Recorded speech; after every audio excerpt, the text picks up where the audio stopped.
And we are live. What's good, Josh? Your man, DL Saint. Welcome. I really want to know podcast. That's right. We're not going to be talking about politics right now. We're not going to be talking about politics. We're going to be talking about some other stuff.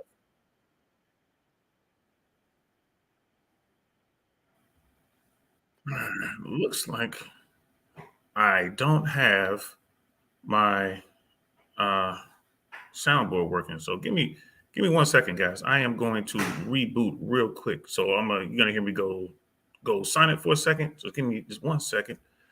Let me get this thing going.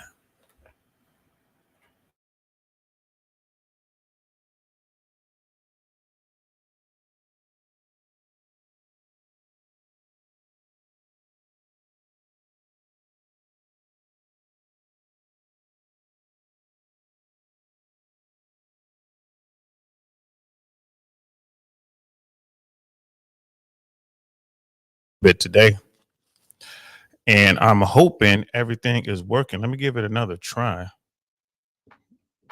See what it sounds like. I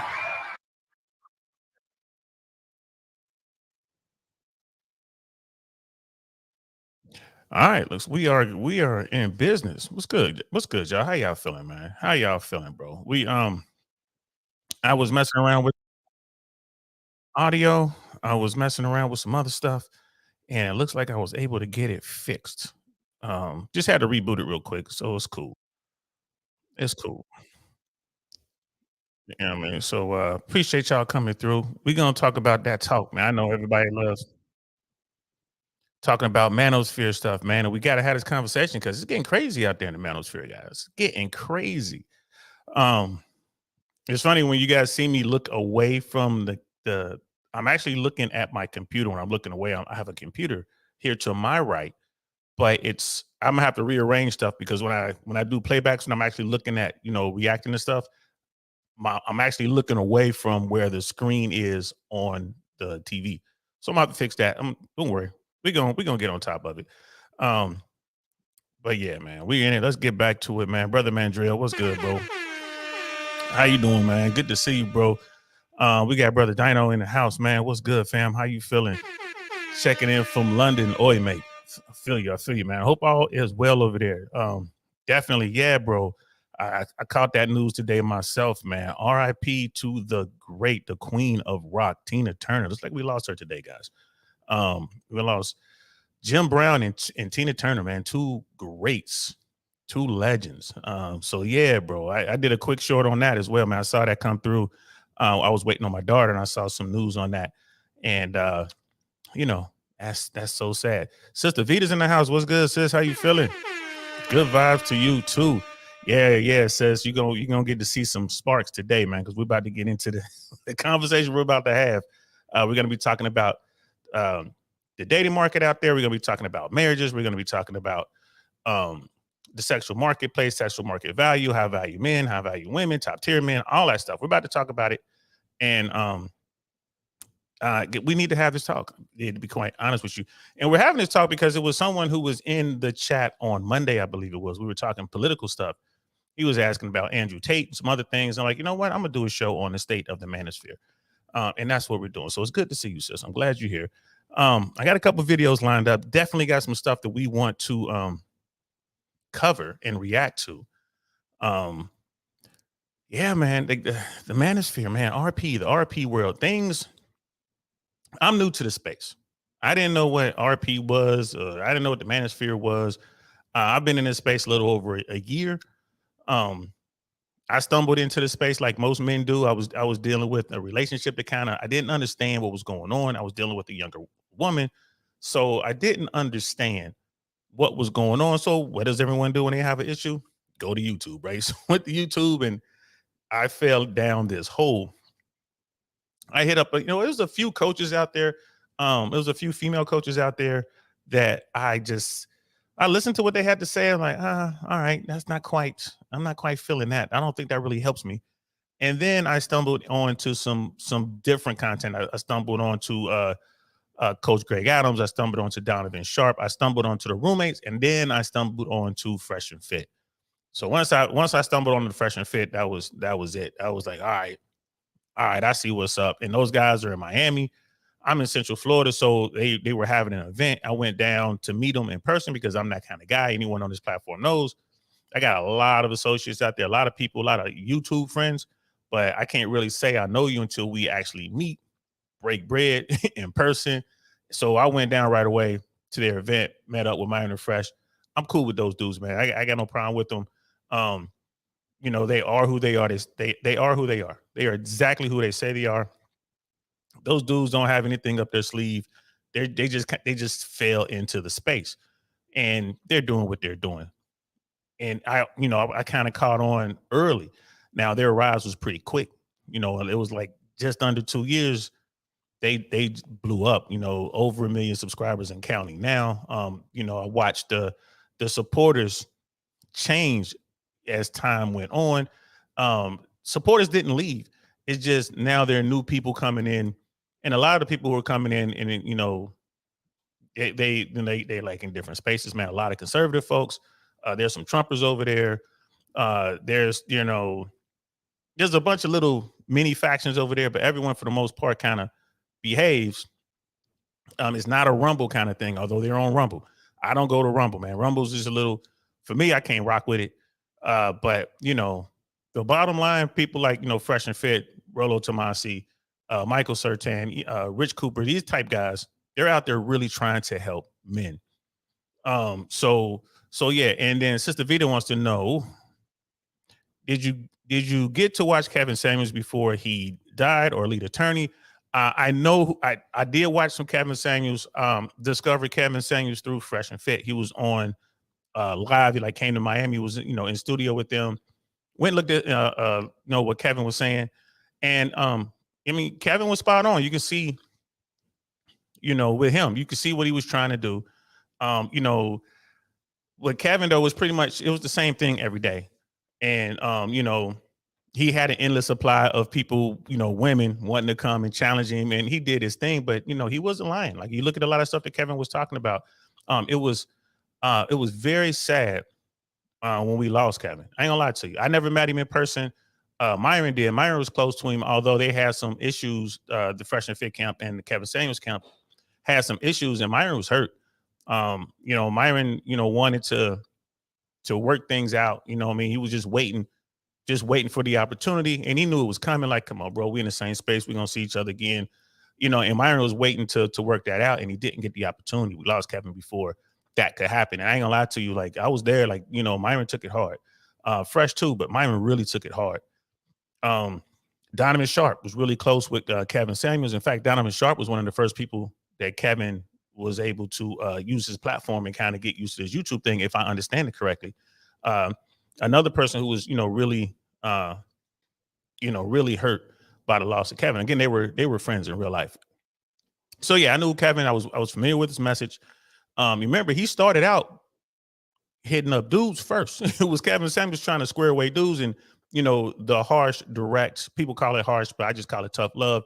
The direct, no nonsense approach that Kevin was known for. He started with men. It didn't catch on until women began to hit him up, and it was just sad. All that work, and he had finally gotten to the bag, bro. And then the end came. I mean, wow, that's a tough one, man. That's why tomorrow's not promised, guys. You never know. So especially when you get old like us, man, you start getting old, you got to really start watching what you eat, what you put into your body. You know what I mean? You definitely want to eat well.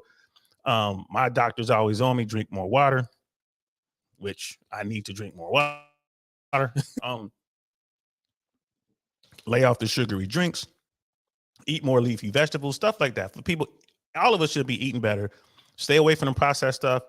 Stay away from fast food as a main staple in your diet. Stay away from it. You want to get yourself to a point where you eat fast food that makes your body sick, because fast food really is bad for you guys.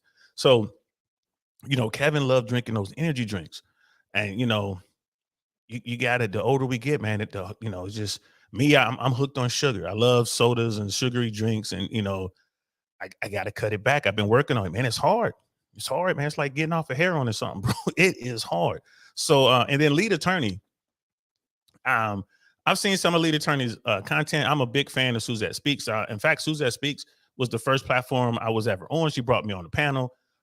It was an episode where she was talking about, they were talking about religion, and brought me on the panel. No one knew who I was. And we've been like fast YouTube buddies ever since. Shout out to Suzette. Suzette has a live event coming up. Ladies, check out Suzette Speaks. I'm gonna see if I can pull it up. Maybe I can drop the link in. But she has a live event coming up. And Suzette, when she does her events, I'm telling you, they are nice. So ladies, y'all might want to look into that. I know I saw something and I was hitting her up, congratulating her. She hit me back, but I haven't heard. Like, normally we talk a lot, and she's been busy. I could tell she's been really busy. And when she puts her events together, like, she really does a good job. So I'm if any of the mods know what I'm talking about, if y'all could drop that in there, I'm gonna try to find it at some point during the show and drop it in there so we can support our sister Suzette Speaks. But that's how I came across the Lead Attorney, through her platform. And again, I've never met Lead. I don't really, watch his content. So I don't really know what he's doing. I saw him on Saucecast. He was on a Valuetainment show. It was Lead Attorney and Just Pearly Things. And I thought he did pretty well. He was working with Just Pearly Things. Melanie King, also another content creator that I work with in these YouTube streets. I got a lot of respect for her. Please, check out Melanie King, Suzette Speaks. So Mel King was also on Saucecast. And, and Mel King was also working with Just Pearly Things. In fact, Melanie King went to London to do content with Pearl in her studios in London. And then, Just Pearly Things decided to release some content she had done with, was it Nick Fuentes, a known anti-Semitic, Holocaust denying racist that she brought on her platform. Once I saw that, it was some of the things that Pearl was saying, during the interview with this guy. I had to, I had to back away. Like, I can't deal with you. And again, someone like Just Pearly Things is considered to be part of the Manosphere. Mel King's been adopted by the Manosphere. Kevin Samuels. I don't know about the Lead Attorney as much, but his message resonates with the Manosphere because, he talks about the need for prenups. He talks about family law and how difficult it is and how lopsided it is towards men. So yeah, that's part of the Manosphere as well. So I just don't watch a lot of his content. I've watched some. But yeah, that Just Pearly Things, I had to, that I just had to step away from her. I can't rock with it. I saw what I saw. She said what she said. It is what it is. But there are a lot of other content creators out there. King Rich is coming out of London. He works with Just Pearly Things. When all that was going on, I was talking back and forth with him, jumped on a couple of his streams to voice my opinion, my concerns. And King Richards is real cool. He's down with Fresh and Fit. That's how I come across his content.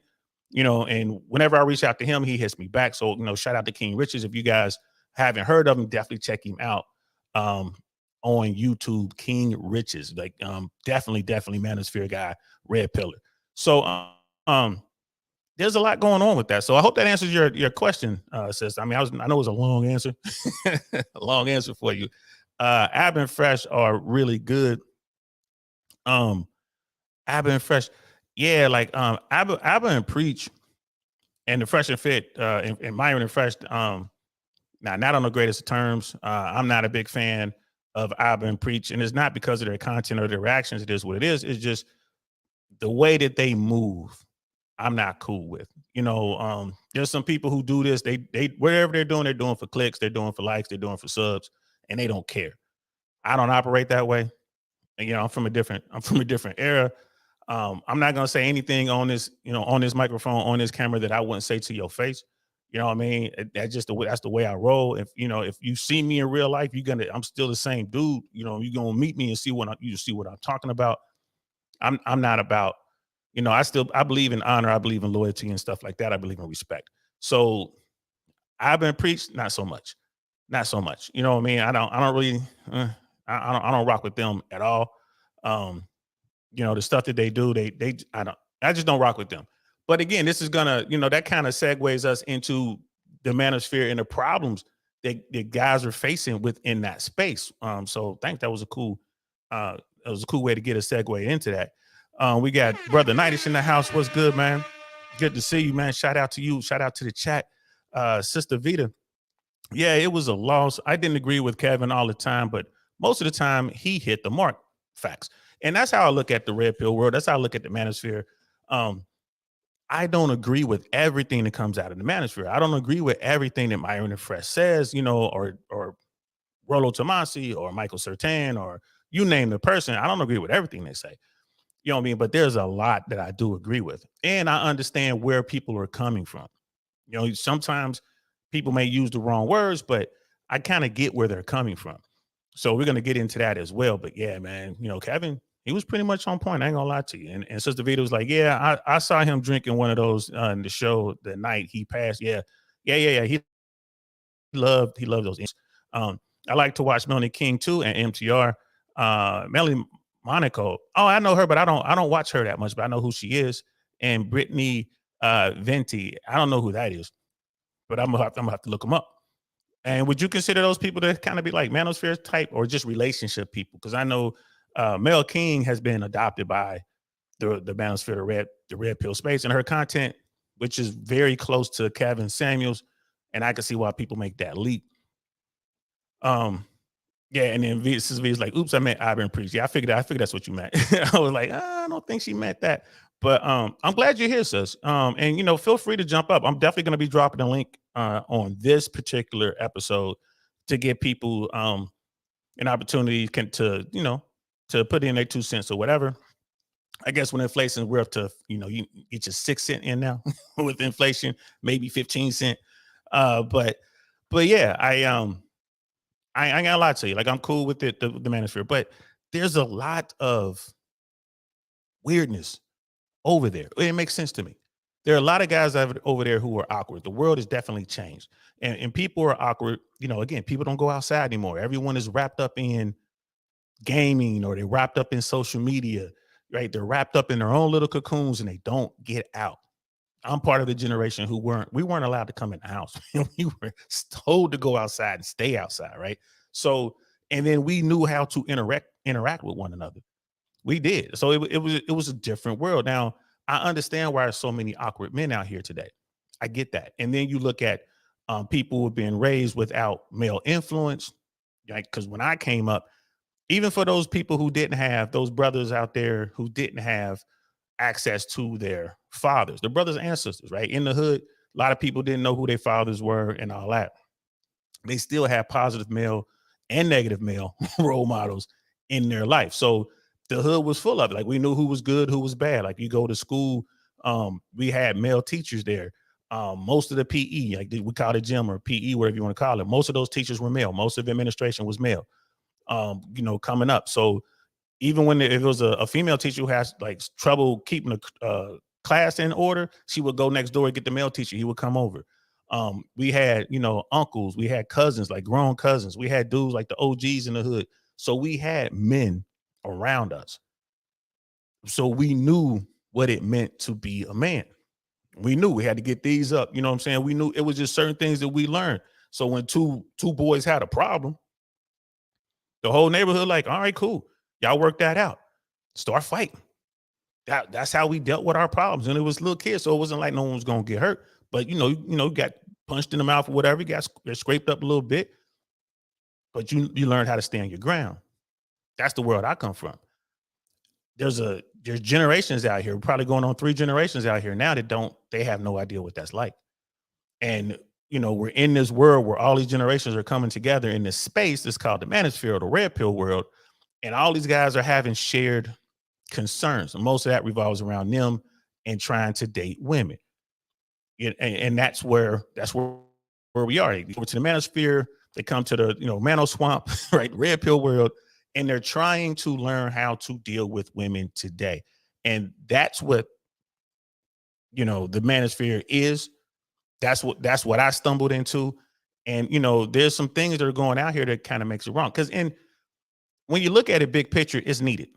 The manosphere is needed, especially now when you have these guys who don't have any, you know, male role models. So let's keep it 100. Why is Andrew Tate so popular? Why is Myron Gaines and Fresh and Fit so popular? Why is, you know, why you have these guys? Well, these guys they're standing up for themselves. These dudes are masculine. These dudes are, you know, uh charismatic and fearless and all these other things, right? They look like superheroes, and they're on TV, and they get into character, so they become even more so when the cameras are on, right? So, like, I always use Fresh and Fit as an example because I know these guys, right? I've interacted with these guys. Donovan Sharp, I've interacted with him. Sneeko, like I've gone to events, I've seen these guys, I've interacted with them, talked, had the drinks around them, and all that kind of stuff.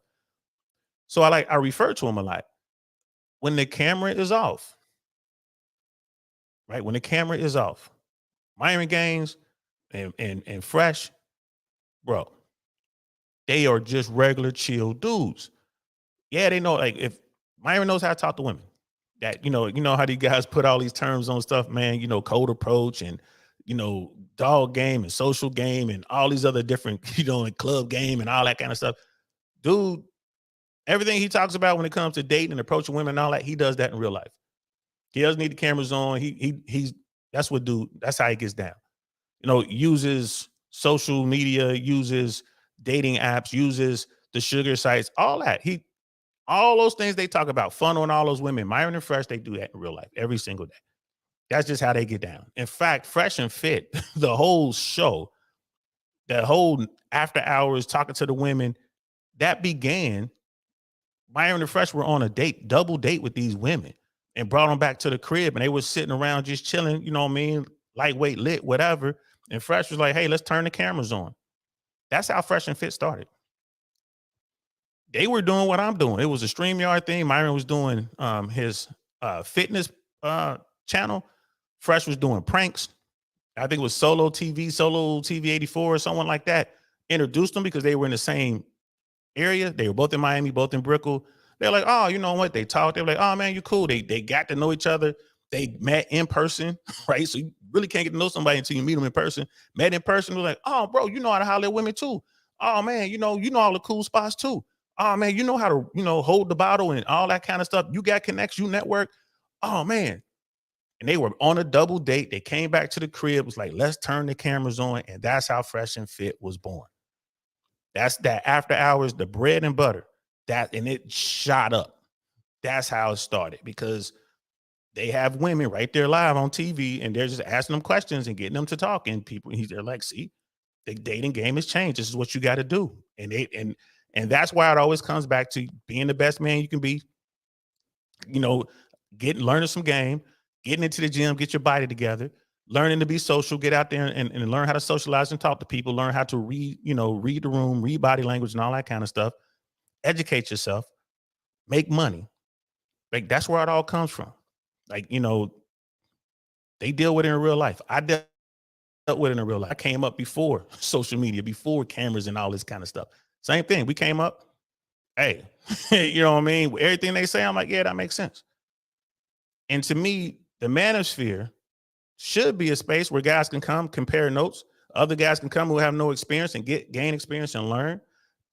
In theory, that's how it should be. And I'm told that's how it used to be back in the day. But now, not so much.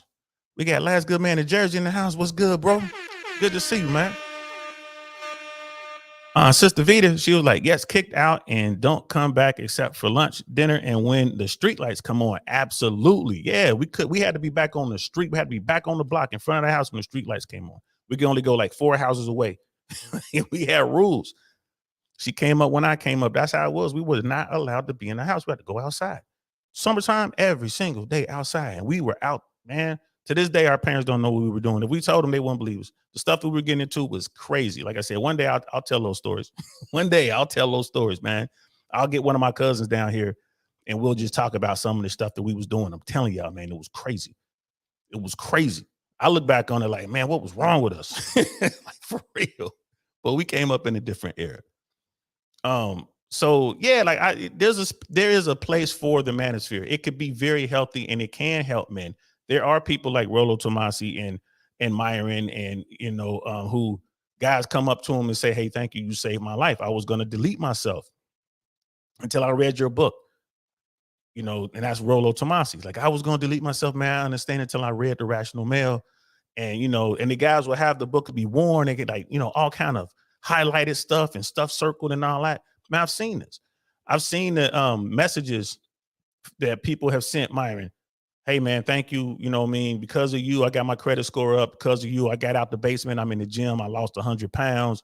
You know, I got a good job. I got my credit score up from 550 to 780 because I've been listening to you. Thank you. You saved my life. Yo, I've seen it, but I've also seen the death threats.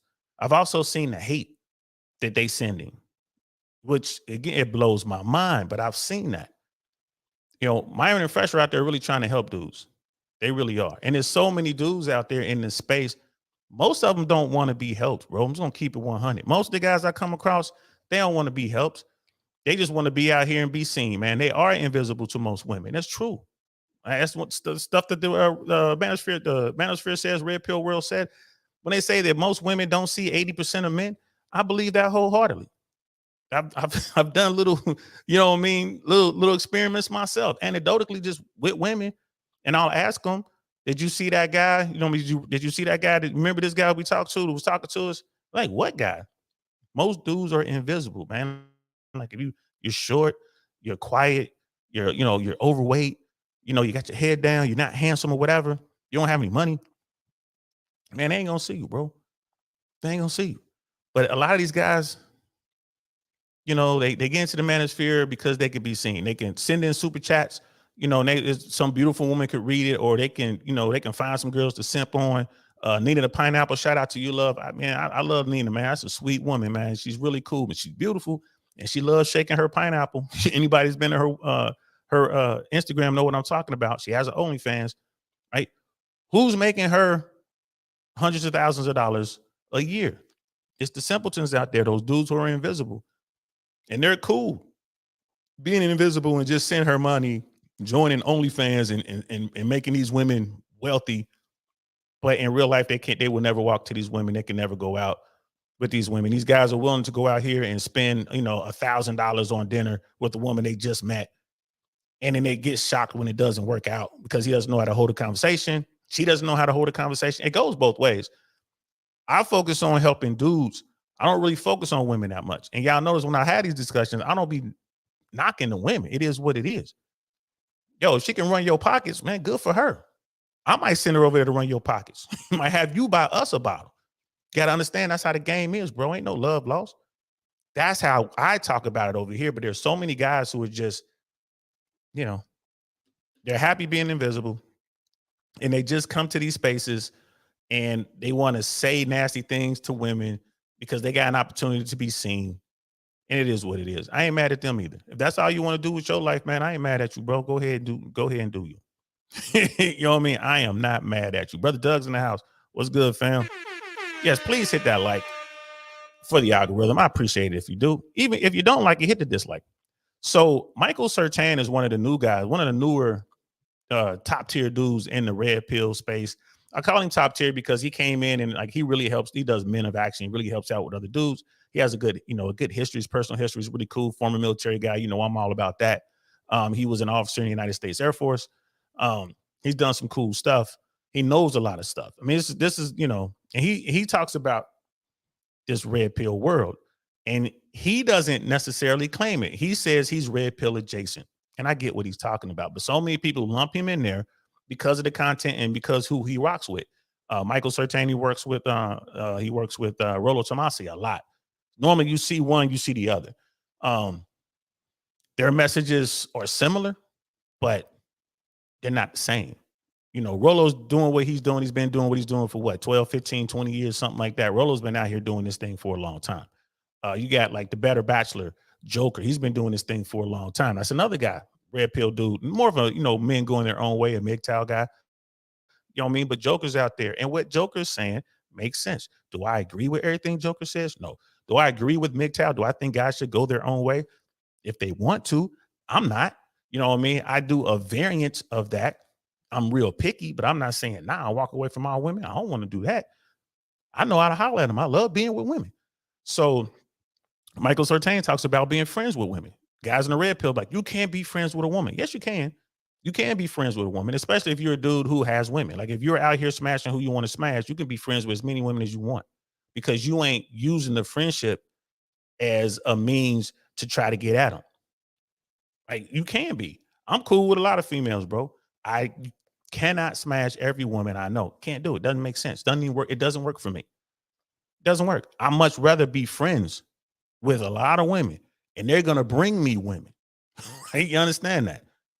Whenever I go somewhere, if you see me out somewhere, if I'm in Miami, or if I'm in LA, or if I'm in New York or Atlanta, DC, wherever I am, and I'm going to some event, I'm gonna be there with at least one dime, if not 4 or 5 with me, walking in there. Why? It gives me immediate access. That's Michael Certain. He talks about this. I'm like, yo, bro, I've been living that life for the past 25, 35 years.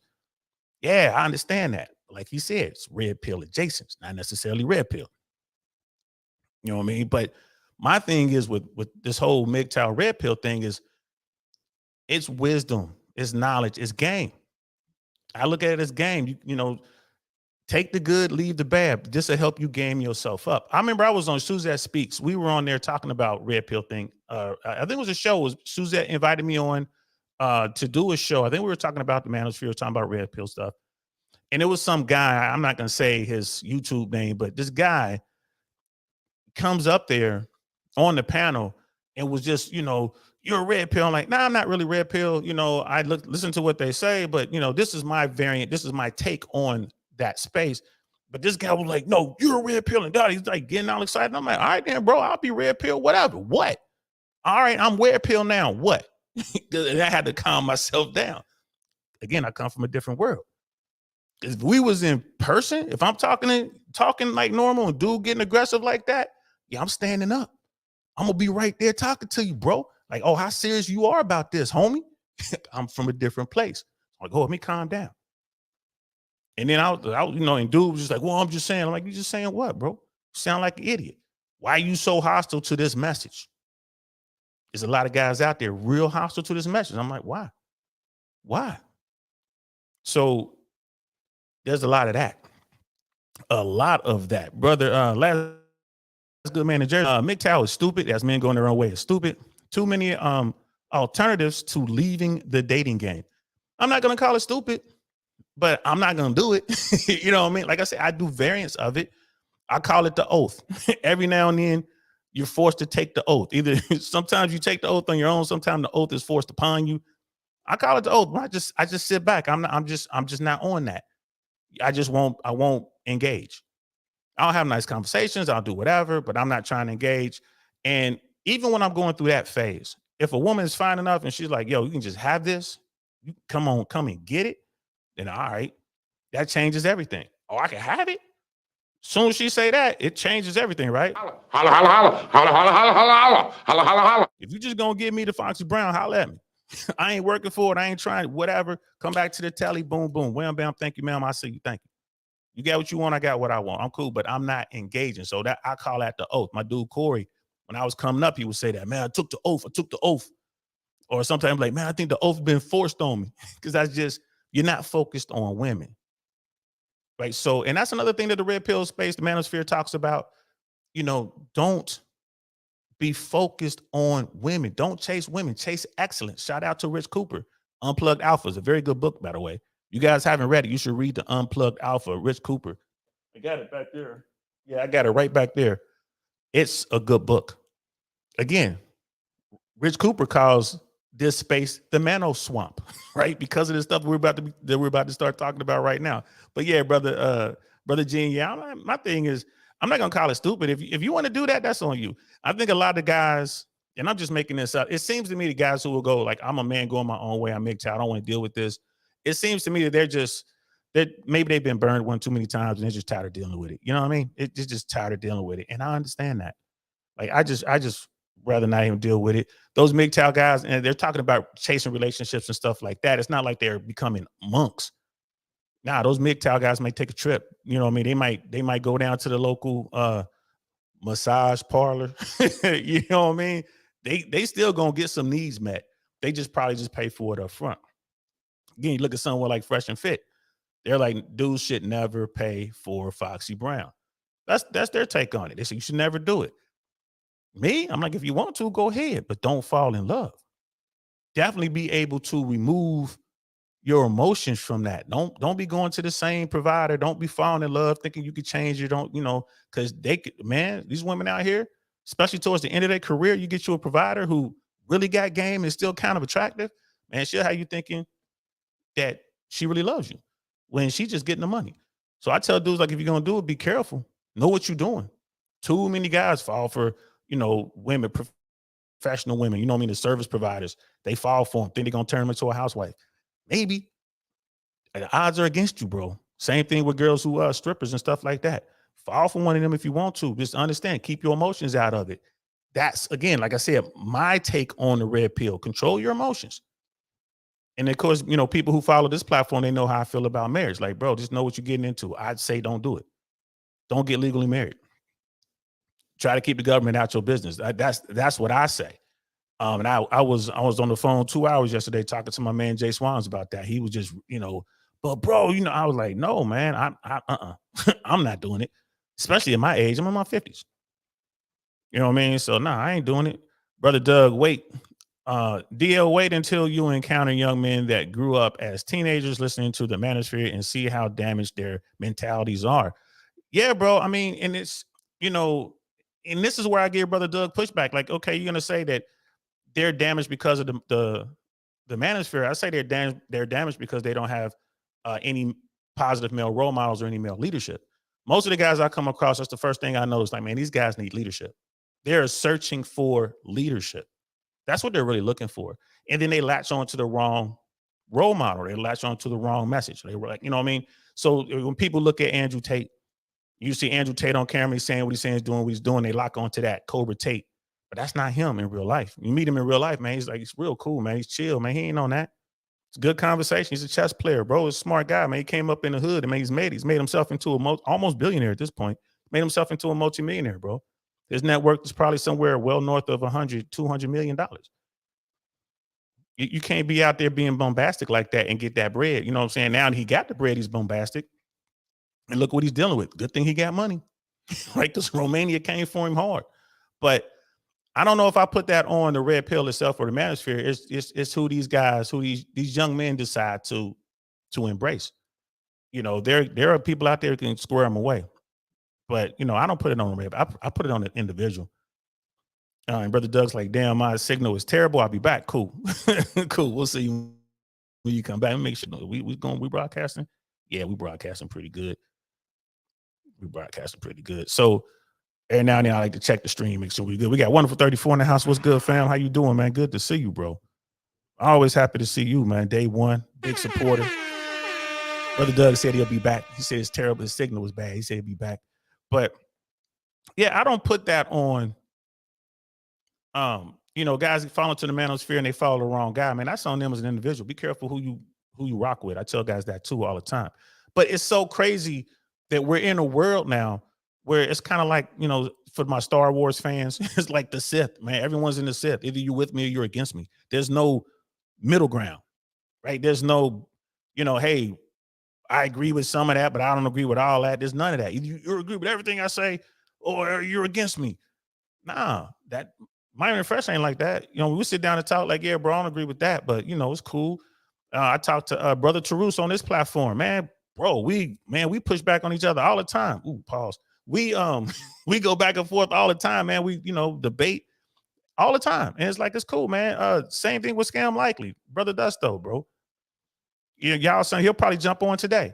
Same thing, man. We don't agree on a lot of stuff, man, but we still cool. That's a guy I know in real life, man. We hang out at the same salsa spots. You know what I mean? We go out and kick it at these events.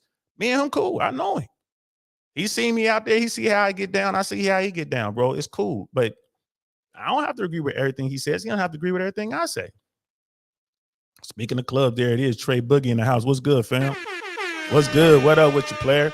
Over here talking about this red pill space, man. So that was a real long intro about what we're going to talk about here. I got Adam Sosnick was on Michael Surtain's podcast. He films out of Vegas.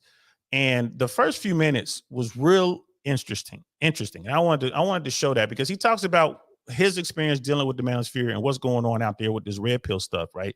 So let me pull this up, guys, so we can check this out. And again, this is Michael Surtain and Adam Sosnick on the Michael Surtain podcast.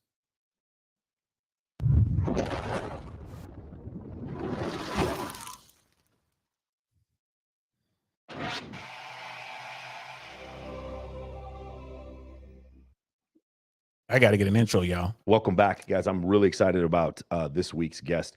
If you were to ask me before, who do I align with closest when it comes to like dating and stuff like that, I would probably say my man Justin Waller. But if you were to ask me who I align with closest when it comes to finance, when it comes to economics, when it comes to broadcasting, it's probably this man right here. He is he's a financial expert, the VP of sales for Life Settlements. He is the host of Valuetainment Money and the co-host of Patrick Bet David's podcast. Please welcome Adam Sosnick to the show. Thank How you doing, Michael Adam? Sartain in the house. How's it going, man?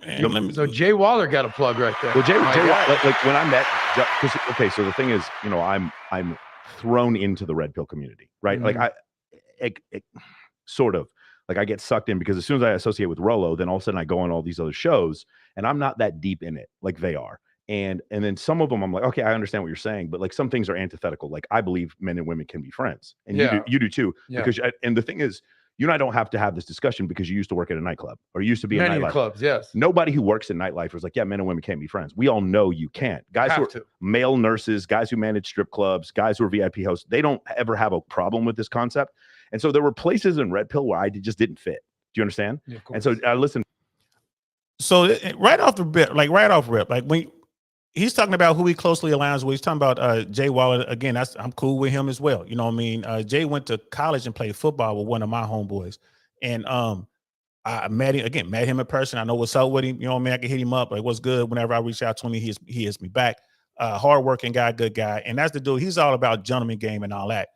Brother Mike's going to get into that. Brother Michael's going to get into that in a minute.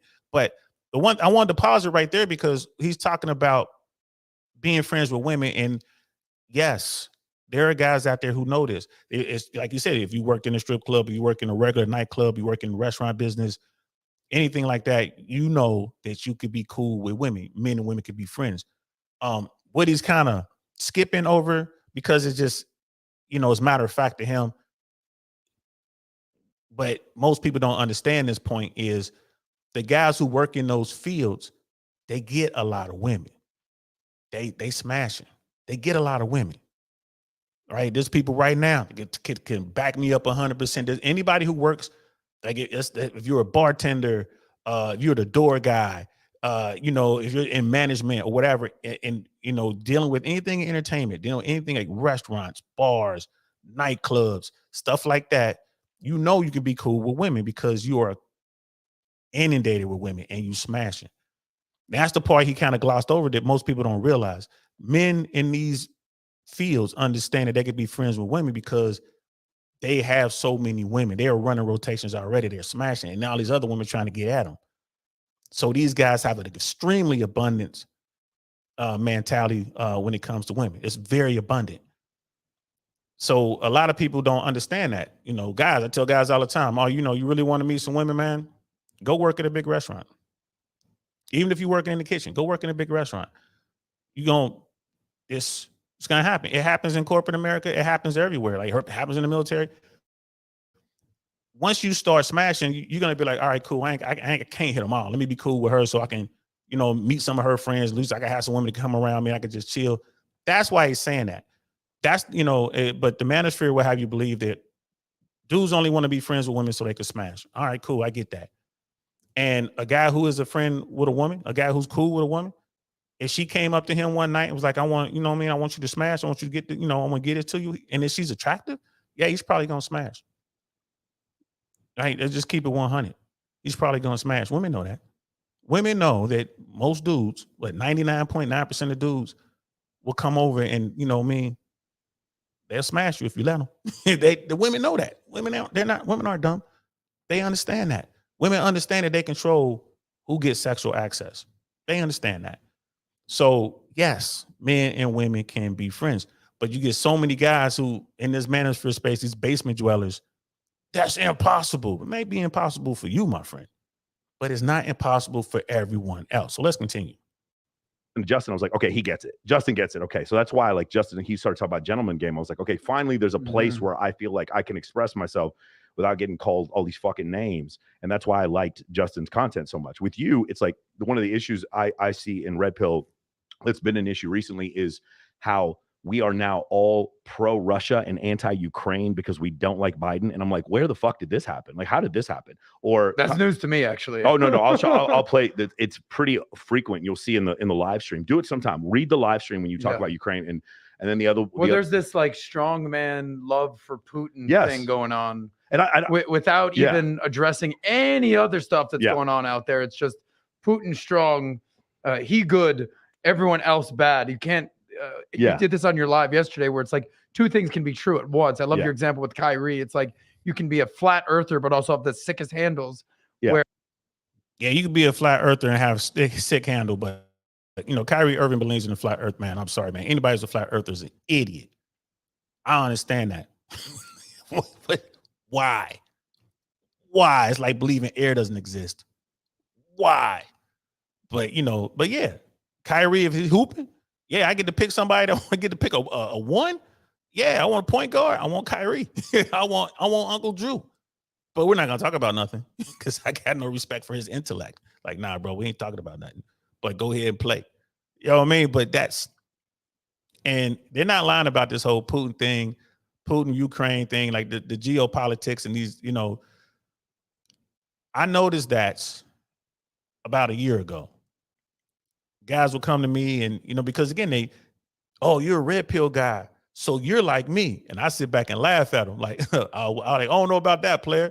And we start talking. And they'll say some things. I'm like, nah, bro, that's not true.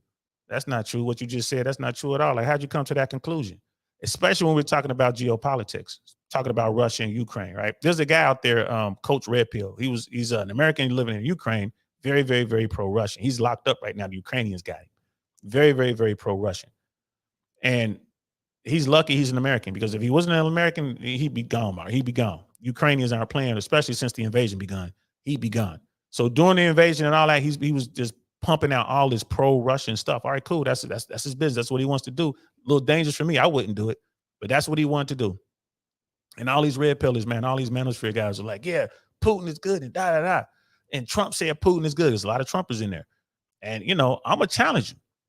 I'm going to challenge you. And I'm not going to, like, get up in your face and make you fight me. I'm like, no, let's sit down. Let's talk about this. Why is Putin good? Why is it good that Putin invaded Ukraine? And they can't tell you. They haven't done anything about it. And they're like, well, why? You know, what's your problem with Russia? Like, I'm military, bro. I'm an American veteran. I spent the vast majority of my time in the military in the United States Army as a paratrooper was spent training to delete Russians and Chinese people. The Chinese, like the Chinese Communist Party and Russia. That's who we trained to fight in Warsaw Pact nations.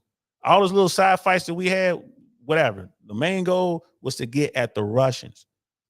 Why? Because, and I would just break it all the way down. This is how, you know what I mean? This is how the Kremlin worked. This is how the Soviet Union worked. This is what happened in Korea. This is what happened in Vietnam. You just break it all the way down.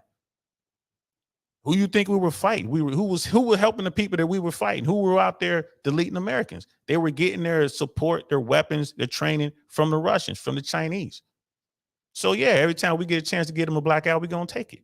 We got them in Afghanistan. They got us in Vietnam. They got us in, they got us in Korea. It was all of UN that they got, the communist bloc nations got us, including China, they got us. And Korea, in that war, they got us in Vietnam. In that war, we got them in Afghanistan. Right? And we're getting them now in Ukraine. But the other side, these guys, they had no idea, right? And I'm not trying to make it, you know what I mean? I'm not trying to make this a political talk. We got downrange for that. But just to give you an idea, the only reason these guys were saying what they were saying is because they believed that that's what the red pill wanted them to say. So I'm like, I don't know about that. Brother Primal's in the house. What's good? My favorite medic. What's good? What's good? Sister Vita, yes. Yes, Gonzo Lira. Yeah, I see him, Coach Red Pill. Yep, thank you, sis. I appreciate that. Brother Primal study, Manosphere Failed. It's a large concept encompassing many different outlooks, slant theories. However, the red pill has long been in decline. It stopped being about the message and became about the money. Facts. We're going to get into that.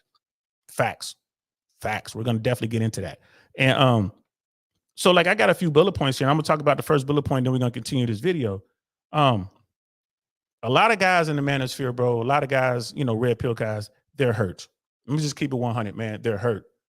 And hurt people hurt people. Shout out to Charlamagne the God, Breakfast Club. He says that all the time. Hurt people hurt people. A lot of these dudes are hurt, man. They've been unlucky with work, making money. They've been unlucky with their physical prowess and how they look. You know what I mean? Their physique. They don't go work out. Whatever. They're fat. They just play video games. They don't do other. They are happy to let other people pay for them, i.e., their mom, their dad, their grandma, whoever. And they're just hurt. And they'll see somebody out there who's putting in the work and getting it, and they just want to lash out. They'll see a beautiful woman out there, and she's talking to a beautiful man, a handsome man, or whatever. And she's a 304, and he's just a Chad. He ain't no good. He got all these other women, this, that, and the third. All right, it's cool, man. All right, whatever. Hurt people. My thing is, get better. Do the work. But this whole thing with the red pill and like the whole Putin thing, I was talking to Sneeko about that. Saw Sneeko in Miami last time I was in Miami, and I was like, bro, at least with Sneeko, he wanted to know why. He was like, well, but why? And I was telling him, like, bro, you need to do some research, man. He's like, well, the Soviet Union is gone. I'm like, yeah, but Putin is KGB, bro. Like, he was born into it 100%. He knows what he's doing, bro. I mean, look at it. Like, communism only works on paper, my friend. Like, what are you supposed to do? Like, nah, bro. Like, what do you think he's going to stop? You know what I mean? He got Crimea. You think he's going to stop with Ukraine? He's not going to go into Poland, right? He's not going to go and get all of the former Soviet bloc nations, whether they're part of NATO or not. Come on, bro. And he sat back and he was like, oh, man, we should talk about it. And I'm like, yeah, we should. And I didn't hit him up. I will, though. But, Sneeko's a young guy, and at least he's willing to look at the other side. Well, let me hear you out. But a lot of these other dudes, they're not willing to do that at all. What's good, fam? We got the Knights in the house, bro. New Templars. What's good? What's good, fam? That's right. Shout out to the New Templars. We in the building, bro. We in the building. How you feeling, man? How you feeling? And well, all right, here we go. Let's continue. I think there's much more to be said about that. Yeah. So I mean, Putin is a great tactician, and he was a former KGB agent, and he's, there's a lot of good things that he did. And taking over the Crimea was a successful military campaign for him that caused him to have a higher approval rating. And taking over Ukraine did the complete opposite. And it's been a quagmire, no matter what anybody says. And I get into discussions with people about this in this community, and they're just like, no, Russia's going to win this whole thing. And then I always have this discussion: the GDP for the whole planet. What is it? You're for the whole planet. You add all GDPs for all 200 countries. Dude, this actually, I'm not a macroeconomist, but I think U.S. is what, 25 trillion. Yeah. China's 20 trillion, if that. So the planet's 96. Okay. U.S. is 23. China's 17. Okay, gotcha. Russia is one. If that, yeah, they're not even a top 10. Right. Maybe they're number 11. If we're having this discussion, how many of them think it goes U.S., China, Russia? They don't realize South Korea's GDP is greater than Russia. Yes, Russia. South Korea, the tip of the peninsula. Russia has a GDP on par with Mexico, and a smaller one than Italy. But these people see him. It goes back to what you said. Yeah. Putin, big, strong, going to win, and then it's like, oh, Biden administration gives 130 billion to Ukraine. Therefore, Ukraine bad, Russia good. And I'm like, guys, you got to think outside. I'm not for either side of this, but it's like one of these things. Like when it comes to, I know we're going way off topic here, but foreign policy perspective, I have the choice of either prosecuting the war myself or paying the Ukrainians to prosecute a war against Russia for $130 billion. Do you know how much cheaper that is than when we fought in Afghanistan? It was 130. That was how many trillions of dollars? It was 130 billion a quarter in Afghanistan. Yeah. It's right. So brother Michael Sartain, he's a military guy. He was military intelligence, Air Force. He knows what he's talking about. And like I said, any chance we get to give Russia a black eye, we're going to take it. And we are giving them two black eyes, a bloody nose, right, and a broken jaw. Russia's in trouble. I mean, we're not going to get into this talk. I'll save it for a downrange podcast probably sometime next week. We're going to talk about what's going on in Russia. But he's absolutely right. And these people, they just don't understand. Why? Because Americans aren't educated. Americans don't know how to think. When y'all know how we get down over here, man, it's all about the old what? Think tank, Arch. Nothing gets past the old think tank. Nothing. It's all about the think tank, and we're not taught through our educational system to think anymore. We are taught to test. That's it. That's it. We live in a country, and I talked about this, and I'm going to say this and I'm going to move on. But we live in a country where the average 22-year-old they cannot name 3 countries on planet Earth, bro. 3, including America. You can let them name America on that list. They still won't be able to get you 2 other countries. That is a shame. Yo, we got, you know what I'm saying? We got the Templars in the house, man. Smooth couple hours was good. Templars take over. Yeah, we in the building, yo. We are in the building. Y'all know we get down here in Tampa, man. We got the new Templars, bro. We are out here. It's a group of men who come together once a month, and the main purpose is to better ourselves. It's the embetterment of all, but we start with ourselves, and we basically use the Knights Templar as an example, and we based our organization on them. We used their name. Why? Because the Templars were dedicated men, right? They were warriors, and they started our organization. The Templars started out broke, and by the time they were done, they were so wealthy, so powerful that it took nations and it took the Pope to bring them down. Right. So you have to go all the way back to like the Crusades if you want to find out about the Knights Templar, the Teutonic Knights, who else were out there? The Hospitallers. But at their core, they were a group of noble men who had the ability to work hard to better themselves and to better their countries and their countrymen. And so that's what we're doing here. We're starting it right here in Tampa, the new Templars. So shout out to my Knights that are in the building. I'm so glad y'all came through to support your brother. He's like, we're feeling good, man, improving every day. We should be, bro. We should be. Brother Ants, pretty soon he's gonna be making 6 figures. I know for a fact 2 of the Knights Templars, man, we got them set on the course. It's gonna get them in a position where they are top tier at every aspect that you can possibly think of. We got them on the path to be air traffic controllers. Yeah, I know on this platform, Jay Swans and I did more than one episode where we were telling people that air traffic controllers, FAA, the Federal Aviation Administration, are hiring air traffic controllers. The least amount you're gonna make is 100 grand without even trying. On average, you're going to be looking at anywhere between $150,000 and $300,000 a year with a benefit package that rivals anything you would get in the private sector. It's unionized. It's the best career you can possibly get yourself into, and you don't even need any college. You get in with a high school diploma. So, and it's paid training. They took advantage, and I'm so happy. I can't wait for them to get in and get them brothers on track to be great men. So, you know what I mean? Shout out to y'all, bro. Shout out to y'all. So that's what we're doing. That's what we're about, the Templars, right? And again, the Templars were formed from the Manosphere, from the Red Pill world, but we are not on all that negative stuff. We only focus on the positive stuff. We welcome everyone. We come in and we listen and we learn. That's what we do. And we hold each other accountable. That's what I love about what the Manosphere should be, right? What the Manosphere is, unfortunately, is something different. But Brother Michael, man, he gets a bunch of hate. He has to deal with a bunch of nonsense trying to help people. He has a group called Men of Action out there in Vegas, and they're just helping men level up in all aspects of their life. But he's catching all kind of grief. Rollo Tomasi catches all kind of grief, but all he's doing is trying to help men, right? Rich Cooper, same thing. So there's good out there, guys. There is good out there. It's not all bad. Smooth couple hours, like much appreciated. We will be the biggest men positivity organization in the U.S. That's a fact. That's what we're working for. That's what we're working towards. We're going to get there. We've already touched lives. We're going to continue to help people. And we're going to get men where they need to be. For those men who are out there, if you're in the Central Florida area, reach out to us, man. Hit us up. Hit me up. Let me put up my Instagram. Hit me up on Instagram. We'll tell you all about new Templars and how to get involved. Unfortunately, we don't do anything via Zoom or anything like that, guys. We meet in person. This is some old school stuff. I'm sitting at the head of the table. We're going to do it old school. We sit down. We have drinks. We smoke cigars. We break bread. We make plans, and we execute those plans. And, and we're going to find success. We're just getting started. We're in the process of getting our bylaws and all that together. We've already named our officers. We've already set a tentative date for our first fundraising event. and there's going to be much more to come. We're going to be traveling soon.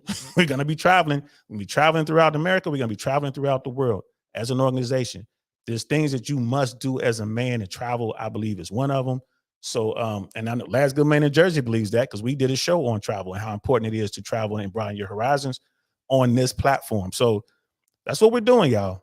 That's what we're doing. It's hard work, and and it's no easy way. There's no cheat code. So you can see right here with Adam and Brother Michael here, like, there's definitely a dark side to the manosphere.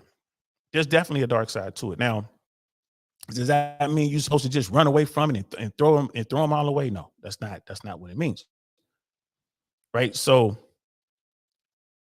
there's so much going on within the space. So we're gonna watch a clip from Fresh and Fit. Fresh and Fit, they do 3 shows a week, Monday, Wednesday, Friday, and then so it's 2 shows per day. They'll do an early show when they talk about money, fitness, game, frame, all that kind of stuff, how to level up as a man. And then they'll do the nighttime shows when they do the after hours, and they just bring women on and they talk about what they talk about, right? So this is from one of those the late night shows, the after hours shows with the women. And they're, women that come to this platform, they ask to come to the platform. They reach out to the Fresh and Fit people and they ask, they want to be there. They want to be on the camera. They want to sit there in front of 20,000 guys and, pump their, whatever it is they're pumping. They want to pump their OnlyFans or their Instagram or whatever it is they're selling. They want to come there to get the eyes. Why? Because they know these dudes are simpletons. They know if it's 20,000 dudes watching, at least a third of those guys are going to go right to their OnlyFans. A third of those guys are going to give them money. I've seen this myself. I've seen women, like, just kind of hanging out with some of these women on the platform, and they'll tell me, like, yeah, guys, just send me money. I'm like, really? And just one Snow Bunny. No, they call her Slow Bunny. Sorry, Slow Bunny. She was a returning female guest on the show, on their nighttime show on the platform. I was with her, was with the producer, Chris, and Chris had another friend with him. And it was the end of the night. I was like, all right, I'm done. I gotta go home. I'm tired. And Slow Bunny was like, yeah, I'm done. So I got an Uber. Like, well, she lived in Brickell and I was staying in Brickell. My hotel was real close to where she stayed. I'm like, no problem. I'll drop you off. Come on. So I was talking to her, and she was telling me the stuff that she was doing. And I'm like, well, like, guys really send you money? She pulls out her phone and she shows me, man, this dude sent her like $3,000. Another guy sent her like $1,500. This dude sent her like, $300, $400, $500. So I think some dude sent her $4,000. I think it was $5,000, something like that, because she was like a rapper and she wanted to make this video and she's doing all this stuff. She made me watch her video. I tried to make her turn it off and she wouldn't. She made me watch the whole video. It was trash, man. I ain't gonna lie to you, man. It was garbage. It was garbage. Please turn it off. But she had rappers in there. She was paying rappers to get in there on the video. She had the video shot on a yacht. She had a crew. She was getting all this stuff, all this access, all this money. And I said, well, where did you get all this? She was like, Fresh and Fit. Like, because I was on Fresh and Fit, I got all these people hitting me up. These same dudes were calling her all kinds. They call her Slow Bunny. That's her nickname. They were saying all this fly stuff in the chat, calling her 304. You're gonna need Chewy. You're delusional. All this stuff they were saying. But at the same time, they sending her money. This is what I'm talking about. They just want to be seen. This is what I'm talking about. It blows my mind. And the thing is, doing the work is hard. And these guys don't want to do the work, bro. It's just everybody wants a cheat code. So we're about to watch a clip from Fresh and Fit. Myron was talking to this female. He pretty much predicted her future. She wanted to ask him, what do you think my future is going to be? So let me pull this up so you can see it. And the reason I want to show this is because I want to give people an opportunity to kind of get an idea of what's going on, what kind of content is out there in the manosphere, and just pay close attention to how this plays out, guys. So let's check this out. All right, again, this is from Fresh and Fit. Shout out to Myron and Fresh for always allowing me to react to their content and stuff like that. Thank you so much, fellas. I appreciate it. I will see them a week from tomorrow. Fresh and Fit and Value Tamer coming together. They're going to do a live joint venture. Basically, they're doing a live broadcast It's a live event in Fort Lauderdale at the Valuetainment Studios. I'm going to be there. It's going to be a lot of fun. If you guys are going to be in South Florida, you're definitely going to want to come check this out. It's going to be Friday, June the 2nd at 6 p.m. It's going to be in Fort Lauderdale. The information, I'll try to get that information on here, but you can, if you just type in Fresh and Fit Valuetainment, it'll come right up. They have 3 tiers on the ticketing. They have like a general admission, they have a mid-tier, and then they also have a VIP. I'm definitely going to be down there networking with my 2 favorite platforms. Hope to see y'all there. Check that out. June 2nd. That's a week from tomorrow. So yeah, let's check this out real quick. Here we go. So I want to know what's my future with men? Like I want to know. Bleak. Like, What's your future? Yeah, with men. I want to know. The chances of you finding a man that's going to take you seriously, that is at your same economic and socioeconomic status, is slim to none. Because I'm gonna be alone forever. Guys that have status and money typically want a girl that doesn't have status and money, because men look at different things than women do. See, the thing I always say, as women become more successful, they become prisoners of their success. As men become more successful, So they I become. can showcase Can my you please stop interrupting? Okay. Jesus Christ. Yeah. When women become successful, they become prisoners of their success.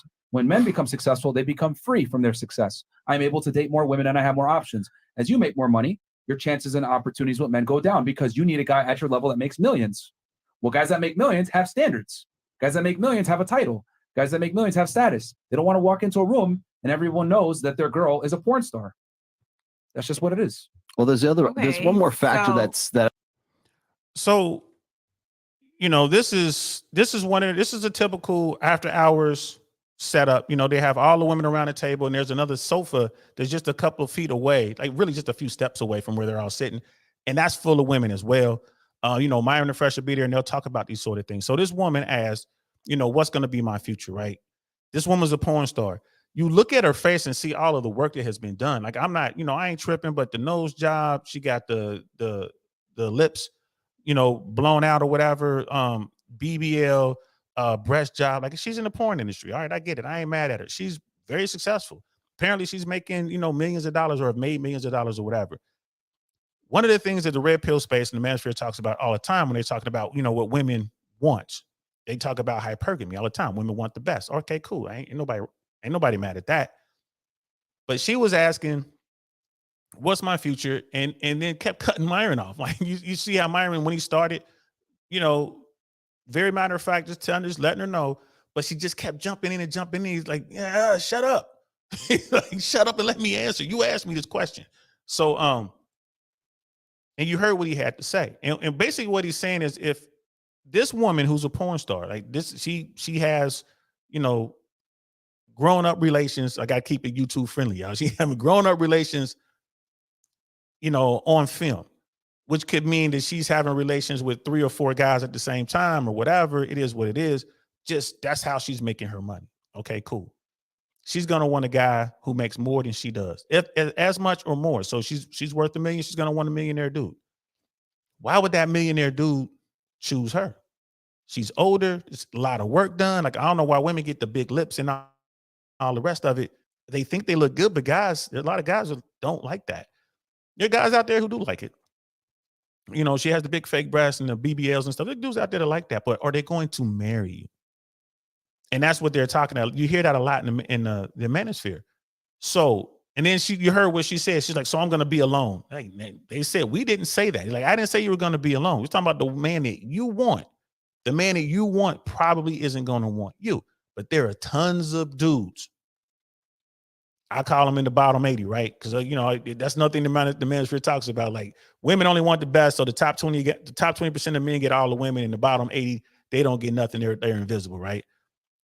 There are tons of dudes in the bottom 80 that would take this former porn star today. He'll take her, whatever she says, go. He'll love her and want to be with her, but she ain't gonna want that guy. More than likely, and this is what they preach. More than likely, she's not gonna want that guy because he's not gonna be as wealthy as she is, as successful as she is. He's not gonna have the clout. He's just gonna be a regular dude, like Ebony K. Williams, Esquire, got herself in trouble on social media by saying she wouldn't date a bus driver unless he owned the bus, right? Nothing wrong with that, but boy, oh boy, they came after her hard. Right? Same thing, it'll be the same thing with this woman. She wants the dude who owns the bus.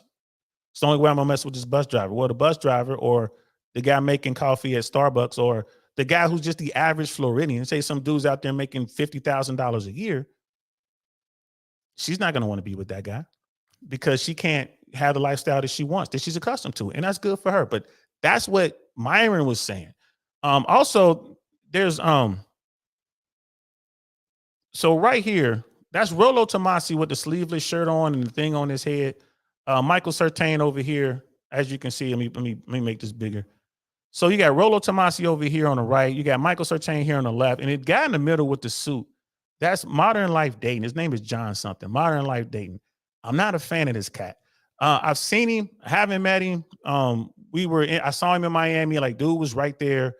He's one of those guys that, you know, people, you know, he's just one of those dudes. I'm like, oh, man, I ain't really feeling this guy, right? So I keep my distance. I'm like, I'm cool. You know what I mean? This guy wants you to run up to him and, you know, bow down and all that. I could be wrong, but that's the take that I got. I'm looking at dude. I'm like, nah, I'm cool. I don't need to talk to him. I recognize him. I don't need to talk to dude. Right. Meanwhile, you know, it was a big group of guys. It was like one of the events. So it was a bunch of dudes trying to go over there and talk to him. And he's, you know, it's Hollywood to me. He's very Hollywood to me, like the B-list celebrities, the C-list celebrities in Hollywood. The A-listers will sit down and love to talk to you, the majority of them. But the B-listers, the C-listers, they want to run you through it. So that's dude. The reason I wanted to point him out to you is because we got a video with him in it. And this guy right here is the reason that the manosphere, the red pill world has a bad name, a bad connotation, because there's a lot of guys like him in the space. It's a lot of guys, and there's a lot of dudes out there who look at him and want to follow this guy, which, okay, that's your business. If you a man, you want to follow that man, go ahead, go right ahead. But they do these things. And it's like, you know, me, I'm all about honor. I'm all about respect. I'm all about loyalty. I'm all about being able to stand up. You know what I mean? Whatever you say in the chat, or wherever you say away from somebody, you should be able to say to their face. And if you can't, that shows what type of person you are. Right? That shows me what type of person you are. So, man, I said all that without even being on the camera. Here we go. That shows me what kind of person you are, bro. So so that dude right there, MLD, you know what I mean? Like I said, bro, if he was standing right here, I'd tell him the same thing, bro. And I was showing him this, like, because I got questions for him. Y'all gonna see what I mean on this next video we got queued up. Like, bro, why did you go out like this? Like this. And and when we continue to watch this, we're gonna continue to watch this clip. You're gonna hear him making comments, kind of, you know, condescending, you know what I mean? Just little chipping away, saying stuff. And I got no respect for that. I got no respect for that. You know what I mean? Say those little comments and wait and take the mic and have the camera on you and say everything you got to say instead of just, you know, chipping away like that. I have no respect for that. Now, I mean, it is what it is. There's a lot of guys like that in the space. It is what it is. I'm pretty sure he gets out there and gets on women. I know, you know, pretty sure he's in the gym. I'm pretty sure he has game and knowledge and all that. I'm pretty sure he does. I'm pretty sure he does. The dude lives in Japan, to my knowledge. So like it's a whole nother game over there. It's a whole different realm. So, but yeah, like I said, I'm not a fan of Modern Life Dating, MLD. There's another brother out there who's real cool that uses less alpha male strategies. Is that right? Alpha, I like him. I think that dude's cool. That's a real one. You know what I mean? So when they use these letters, man, I want to make sure I got the right, you know what I mean, initials. And I think his thing is Modern Life Dating. I think that's him. My Templar and I are going to Miami this weekend. Yes, sir. Make sure y'all network. We had to talk. Remember what I said, man. Break contact first. You heard me. You heard me. And make sure y'all network with a purpose down there, brother, and have some fun. Have some fun. Make sure y'all got the friends. I'm gonna send you the it's in Brickell. It's a little cafe, a little bodega type style cafe in Brickell called Friends. Man, make sure you go over there and get yourself a smoothie or something, man, and look at those beautiful Colombian and Venezuelan women they got up in there. So, brother, Sister Shmary is in here. Shushu's in the house. What's good, sis? What's good, DL? Just coming through, showing some love. I appreciate your love. Thanks for coming through. Hey, guys, Shushu's going to be on here a week from tomorrow. Her and I are going to get on here. We're going to talk about some stuff. It's going to be fire. You heard me? Shushu is so, like, look, the stuff that we be talking about, my mind be blown. I can't wait to get her on here because we go back and forth on a lot of stuff. It's going to be a really good conversation. So it's going to be a week from tomorrow, guys. Shushu is going to be right here on I Really Want to Know podcast again. And she's going to be coming back twice a month, every month. Yo, we worked it out. You know what I mean? We worked it out. So I'm looking forward to it. Sis, I can't wait to have you up on here for real, for real. Smooth couple hours. I actually feel the same way, to be honest. You know what I mean? How do you feel about the guy they had on last night? Same thing. Who is that dude? Like that, those are the guys. I don't even know his name. Like the guy they had on last night, I don't know his name. I think he's like one of the old school red pillars. Those are the guys that they just come off hurt. They come off hurt, right? They come off, real cocky. But I can tell you, I didn't even watch that show, bro. I want to say like 10 minutes of it. It was a point. He's sitting there and it was this, they always have these beautiful women right next to him, right? They always have, right next to people. Like, so you got you front and center. There's going to be women. You're going to be flanked by beautiful women, right? All right, cool. I could tell this dude is not used to dealing with attractive women because he couldn't keep his hands off this woman sitting next to him. Now, again, I don't know. Maybe he brought her to the set. I don't know. I'm reading her body language. From where I can read her body language is showing me that she didn't want to be next to dude. It is what it is. Again, I didn't watch it. I had it on mute. I was just kind of looking at it. I was on the phone talking to Jay Swans, and I was just kind of looking at it. And, hey, man, it is what it is. I don't know, dude. But just watching his body language, listening to the way he was talking, I'm like, nah, man, these are the guys that give you the whole realm a bad name. And I say this all the time, like, bro, if you really think you a dude, you got game, this and that, I only ask one question. Can you say no to a dime? If a beautiful woman is offering you the Foxy Brown, can you say no? Have you ever said no to a dime? Most men cannot say no to a dime. Most men out here, especially the guys in the bottom 80, they can't do it. They thirsty. Every last one of them. That dude to me came off thirsty, bro. Again, I didn't listen to it, so I would have to actually go back and listen to what was being said and all that. But I'm here to, I guarantee you, whatever he was said for shock value. Whatever he was said, he was just saying to make girls angry. I guarantee you, it's just one of those type dudes. What did I say? Hurt people, right? You got some people out there who are just, that's just how they get down. And it is what it is. So, yeah, that's my take on dude, bro. That's my take on dude. D Mike, you know what I mean? Holla, what's good, fam? Good to see you, man. How you doing, bro? Always a pleasure to see you. Like I said, Scam Likely's in the building. I told y'all he'd be here, man. I am the dust driver. I told you he'll be here. Scam Likely, you already know what I think about the Manosphere and the red pill. Yeah, man, I do. And like I said, we go back and forth. I'm definitely going to drop the link here probably in like 20 minutes. I want to finish this video and get into the next. It's going to be quick, and I'm going to drop the link. Yeah, I mean, it is what it is, bro. Like I say, take the good, leave the bad. What they say, take the meat, like chew up the meat, spit out the bones. Smooth couple hours. I bet he was drunk. He always drinks. Oh, and that's another thing too. You can't be drunk. You can't be drunk if you out here trying to holler at women, and you have to be in the right mindset. If your head ain't right, bro, like if you're emotionally messed up, like if you're going through a situation, whatever, if your head ain't right, you don't need to be out here messing with these women because you're probably gonna get yourself wrecked. You're just gonna see stuff that ain't there. You're not, you know what I mean? You're gonna miss the things that, the warnings, the red flags, you know what I mean, so to speak. Your head got to be right. Mind, body, and soul got to be right. If you're gonna get out there and really get out here and womanize and do all that, your mind got to be right, bro. If you drunk and your mind ain't right, that's not gonna help you. And in today's world, that can probably get you locked up quick. Trust me, I know what I'm talking about, bro. If you ain't feeling right, stay home. Stay home. If your mind ain't right, don't go outside, bro. You could catch all kind of cases, man. All kind of cases. So I've seen it.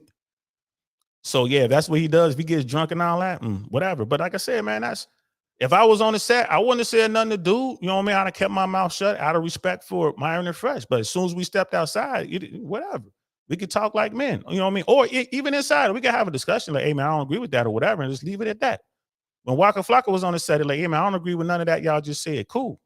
But he left, giving everybody dap. All right, man, y'all crazy. I'm gonna holler at y'all later. There's nothing wrong with that. Again, simply because I don't agree with you on certain points or whatever does not mean that I hate your guts, and it doesn't mean that we're enemies. I just don't agree with that. I'm pretty sure the dude they had on last night, I'm pretty sure he said some things that I agree with. I'm pretty sure he did, because a lot of this stuff is universal. I'm pretty sure he did. Maybe he didn't. Again, I wasn't listening. I was watching, but I had it on mute. I was on the phone call. But like to be drunk, man, that's crazy. Gotta be careful around dudes like that too. Brother D-Mac, some of the young women are attractive, but not quality. Yeah, facts. Facts. Young men are lacking leadership. Young women are lacking effective leadership as well.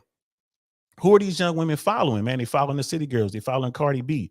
They following, what's the name of the old girl that did WAP? You know what I mean? Cardi, that's Cardi B, right? Nicki Minaj, they're following her. These women are putting out messages that they don't, to make money to sell the product, but they all want men, and they're all doing, the female thing to keep dudes. They'll get themselves the guy they want, and guess what? They cooking, they cleaning, you know what I'm saying? They doing all that stuff. They dressing a certain way. You know what I mean? They're being feminine. But they're telling, they're going out, they're working, they're telling women to go out here and, you know what I mean, be a 304, go out here and get it. Be like a man, you know what I mean? Be a boss babe. So women, they don't have leadership either. You got these young men and women who are coming up with no leadership. They have no one to look up to help them negotiate no man's land. So they're out there doing what they think, listening to rap music and watching these people, listening to these gurus, and it's hurting them. It's hurting them. Some people, they want that. There's some women out there like, man, they just want to get it in. They ain't mad. They got their own money. They doing their own thing. They don't want to deal with a traditional relationship. They're getting it in. Not a problem. That's cool. You know what I mean? But then there are women out there who think they're doing the right thing by being a boss babe, by doing all this, but they really just want to be in a relationship and make babies is what they really want to do. And they wake up one morning and they're like, oh man, I'm 35 years old and I don't have a baby yet. Oh my goodness. And then they, start, trying to get it. And they go out and it's like, you're 35 years old and you're out here competing with a 25-year-old. With a high value, top tier man, you're probably going to lose out to the 25-year-old. But being a sexy 35-year-old, you still get smashed. And there are a lot of women out there in their 30s, they find guys and they get married and they have babies. That happens too. You know what I mean? But it's just the information is not getting out there properly. You know what I mean? But yeah, you're right, brother D-Mac. A lot of these women the quality is just horrible, man. Horrible, brother. And like me versus Nico in the boxing match, who you got, Unc? I got the night, but I hope you've been training because Nico, he be training, bro. I got my night, no matter what. You know what I'm saying? So you better prevail, bro, because if you don't, I got jokes for you when you get home. But you better train, man. But I got you, bro. You already know. So let's continue with the video. Oops, sorry. One second. I'm not done. So you're saying I'm gonna be alone. I'm never gonna get no love. I'm gonna die. No, you're just not gonna accept the man that you are. Okay, do you remember you're not gonna Yeah. What I'm saying is that your likelihood of finding a man that's at your level that you're actually going to be attracted to and want to be with long term is going to be significantly slim. So you're saying I'm gonna not be? No, We're also ignoring statistics. We're also ignoring the rise in the cultural rise of men that are more passive and emasculated and all these things. Yes, Is it more socially responsible to that's what society is doing, is telling men to masculine women don't subside their feminine position. Men. The more masculine a woman is, the more the guy has to turn his masculinity up to get her in fucking check. Yeah, but what if we change her psychologically, which is what society is doing? See, I've had to assert my masculinity over you masculine ass women on the show several times. I don't want to have to do this when I'm not working. It's extremely annoying. I'm telling you guys, because I'm a masculine guy. I deal with masculine women like you guys all the time. You guys give me a headache. You guys are the reason why my hair's been going off and I have to get a hair transplant. You also have 14 of us. So, and here's the thing. This is what I'm trying to say. The older a woman is and the more masculine she is, the harder it is to get her in line. Why am I going to have to sit here and assert myself to the point of damn near having to slap you to get you in line when I could go get a girl that's 18, 19, 20, 21 that's going to follow what I say, not give me back talk, not give me a headache, less baggage, isn't going to be a pain in the ass, is going to follow what I say. I'm going to go with the younger girl every time. Yep. That's nice. I'm just talking about. And there you have it. That's pretty much the gist of what's going on Fresh and Fit, especially the after hours show. That's pretty much the gist of the conversations that goes on in the manosphere. When younger guys are talking to older guys are pretty much saying what Myron says. Like, look, bro, you build yourself up to a point where women want to holler at you. You go out there, you become the best version of yourself. You get into the gym, you make money, right? You become socially aware. You learn how to talk to folks, man. You read, you understand what's going on. You have the ability to think stuff through. This is what older men are telling younger men. This is what you need to do. These qualities women find attractive universally. These are the qualities that women find attractive. So you do these things not to get the woman. You do these things because that's what's best for you. Women are the byproduct. This is what people talk about, right? And y'all saw right there, this woman asked him a question. He can even really answer her question before she would start chipping away at him. And she didn't even listen to him. She kept saying, well, you guys are saying I'm gonna be alone. No. That's another thing too. I've noticed with a lot of women. I'm like, look, love, most women I know, I'm gonna say 95% of women I know, and I'm talking about the whole spectrum. I'm talking about from the 10s down to the ones. They can get a man today. Most of the women I know can get a man today. Can they get the man they want? That is a question. Bottom line, the bottom 80% of dudes can't get women. Not until they do the work, right? That is the message of the manosphere that I embrace. I'm like, you know what? Hey, bro, it's real talk. That's real talk. Even later on in this very stream, even later on, the Myron asked, matter of fact, I'm gonna bring it back up again. I'm gonna bring it up and play it. Myron asked her a question, right? It's towards the end. He asked her a question, and it was her answer made sense. And I was just kind of like, well, she understands it and completely understands that right there, that concept, but she can't turn it around and apply it to herself. It blew my mind. You know what I mean? Beautiful Animatic Speaks in the house. What's good, sis? She says, you can't listen to people who don't have what you want or don't want what you want. They will steer you wrong because you mean nothing to them. Facts. Real Bravado Network, $5 super sticker, man. Thank you so much, bro. You know what I'm saying? That's love, man. I appreciate it, man. And y'all know every donation, every dollar goes to the strippers and cocaine fund. You know how we do down, how we get down over here. Now every dollar goes right back into the platform, bro. It goes right back into the camera and equipment and stuff like that. I don't have to get a camera after all, guys. I realized I had the settings wrong on this daggone thing. So this camera goes up to 780p or whatever it is, or 720p or whatever it is. I adjusted it, and then I put a 1080p on the other stuff, and I'm like, oh, it looks better, and I have to buy another camera. So, but I still need those microphones. I need those wireless microphones because we're going to be out and about in the streets, and I'm going to need those. But yeah, bro, I really appreciate that. So let's watch the rest of this. This thing is like 7 minutes long. There's a part in here where she Myron asked her a question, and it just blows my mind. I want you guys to check it out. Society and why society the rise in emasculated men. Look, it's very simple. Masculine women that are higher earning don't like pussies. Since they're masculine women, they want a guy who's more masculine.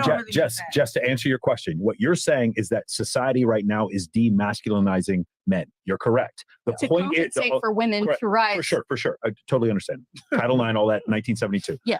The thing is, in the end, that isn't what she's going to want, because those demasculinized men are not going to be able to lead a woman like that. So the thing is, to your you remember you're saying, are you going to be alone? Do you remember what she said about her boyfriend?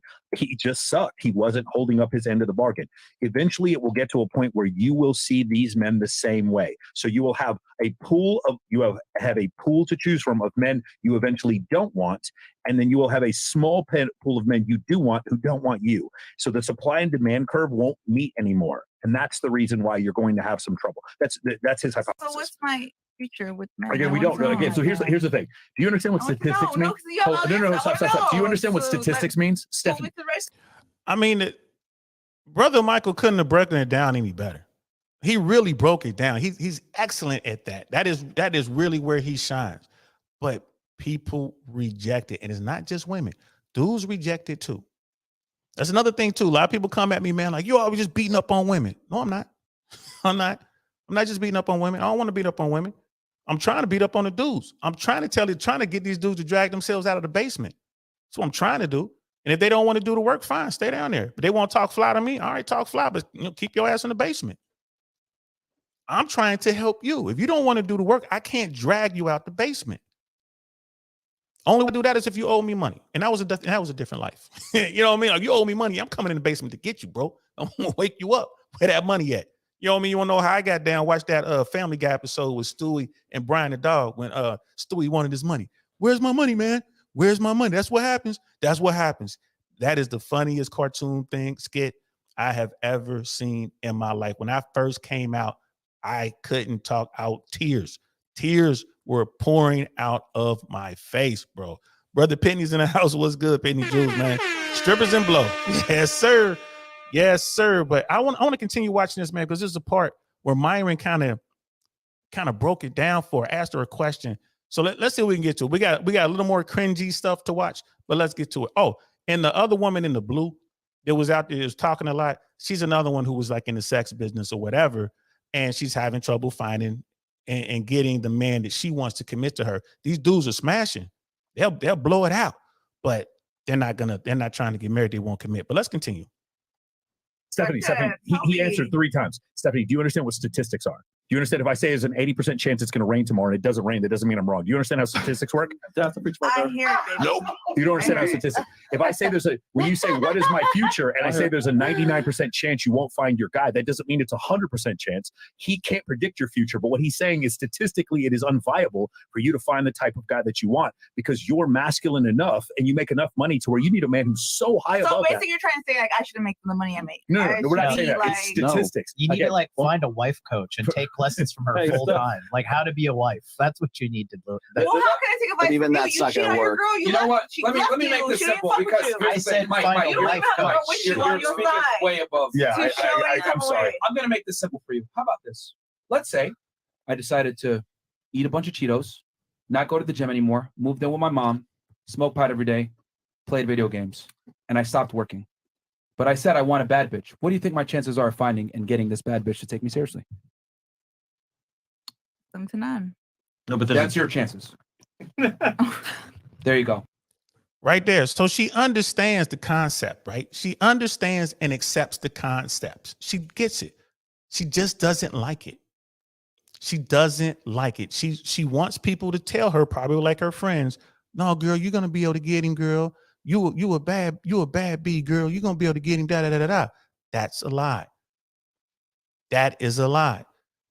Myron and Fresh, right? And all the men on the panel are telling her the truth. They didn't say you couldn't do it.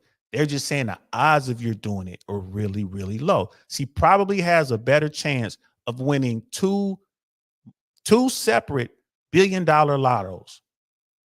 Her odds are probably better winning 2 separate billion-dollar lottos than it is to find a billionaire who's going to want to marry her. You know what I mean? And you know, in Beautiful Anime Speak, she's right. She's like, damn, the chick in a white dress looks crazy plastic, like plastic face. Exactly. And that picture was facts. That was Chris, the producer, put that up there. Chris is comedic timing. I tell you what, bro. He put it up there and it's like, the women at the panel were laughing, but that's the kind of stuff that make a woman get up and walk out because that is definitely her in the future. I was like, ooh, that's why Chris took it down. And Sister Beautifully says she looks worse than the Bratz doll. Hey, man. Hey, she looks bad. But in her mind, she's convinced that she's going to get a Jeff Bezos type guy. She's going to get some dude who's making, 20, 30, $50 million a year. And he's going to choose her and marry her and be faithful to her and be monogamous to her. That's what she believes. And that's fine. Believe what you want. But the odds of that happening, slim next to none. And then Myron goes on to say, hey, well, what if I just lost all my money, moved into my mom's basement, stopped working, got fat, ate Cheetos, didn't take care of myself, but I'm going to get me a baddie. I'm going to get me a dime. I'm going to get me a beautiful woman. What are the chances of me doing that? And she said slim to none. So she understands. She just doesn't like it. And that's fine. And that's where we are today in no man's land. The dating world, I call it no man's land. Everyone's in the trenches. They come out the trenches. They run through no man's land. These are World War I, you know me, analogies. But that's what it's like out there. Everyone believes that, you know, the Disney fairy tale is going to work for them. And, you know, this is I'm going to be like Pretty Woman, a streetwalker who has a billionaire pulls up in a Ferrari and, you know, a Lamborghini, and, you know, we're going to get married and live happily ever after. That's a dream. That's, you know, make believe. Could that happen? Yes. Yes, it could. It absolutely could. Is it going to happen? No. I don't know. It's not going to happen. So yeah, and then I'm pretty sure you guys heard that MLD guy chipping away in the background. He was chipping away, saying stuff, and then she was about to get fly on him, right? Because all night long, that's what he's been doing, talking fly, chipping away at these women, right? And dude, I'm telling you, right off rip, these women like, we don't like him, and they're just sitting back waiting. So there's one more video I want to show you guys, and then once I show that video, I'm gonna drop the link so anybody who wants to pop up can definitely pop up. But yeah, that she looked bad. Sister Beautifully, she just got a walking cat play box. No man is going to marry that. An adult male might, but not no man. Yeah. There are guys in the bottom 80 that will be with old girl 100%. They will pedestalize her. They will work themselves to death to support. The problem is they don't have the kind of money she wants, first of all. Secondly, they don't have the clout and the status that she's looking for. There's nothing wrong with that. She wants the best. These guys are not the best. We're talking about the bottom of the bottom 80. You can have guys who's really like in the 20th percentile, the 15th percentile. Those dudes will love to have that. They'll come home to that fake face and follow and really love her. Like they will really love her, and you know, and will do everything, will die for her. But she don't want nothing to do with that guy. So again, when I talk to women say, ain't no good man left, I can't find no man. There's plenty of good men out there. Most of the dudes in the bottom 80 are really good men. They really are. Yeah, there's some weirdos down there for sure. But most of the guys down there are just hardworking guys, you know, making average money, right? You know, some of them have property, but they're not buying, you know, McMansions or nothing like that. But guys might be making $45,000, $55,000 a year, bought himself a nice little condo townhouse or something for about $100,000, $200,000. You know, is out there working his 40-hour-a-week job plus driving a little Uber. He's doing all right. He's living a good life. Those guys are out there, but women don't really tend to want those guys. Now, my buddy Jay Swans, he pushes back on me all the time and says, no, that's not the case. You know, I'm like, I'm just letting you know, bro. Letting you know what I see. And there's nothing wrong with it. If that same guy was to level up and put in more work and do all this other kind of stuff, yeah, you'll get more women to look at you. But you gotta have game. You gotta know how to vet people. You gotta have a circle. You gotta have your own circle of people that you love and trust you and love you. That can help you make these decisions. These decisions are real. You know what I mean? Because if you choose poorly, you know, it's gonna hurt. It's gonna hurt. Let's keep it 100. 50% of marriages end in divorce, right? Everybody talks about that. My man Jay Swan's like, well, why don't you talk about the 50% that works? Because it's not 50% that works. 50% end in divorce. Of the other 50%, no, not all of them are happy. No, of the other 50%, probably a third, at least, I think it's half, but probably a third are unhappy. And they're like living their separate lives. They're roommates. It's sexless. They're out doing their own things. They just don't want to go through the process of divorcing and separating all this stuff. A lot of them don't even live in the same house. They probably don't even live in the same country. That's of that 50%.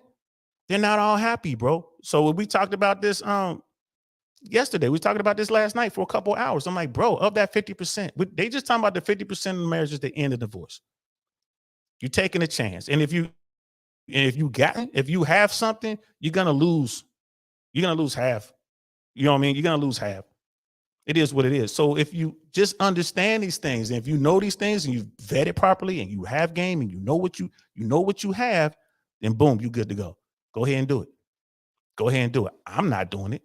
Not at my age, but when I was younger, I was trying to get married. I wanted that. It just didn't work out for me. It didn't work out for me. Look, and Scam Yeah, we're gonna get you up here. We got brother Marcus in the house, my favorite devil dog. What's good, Marine?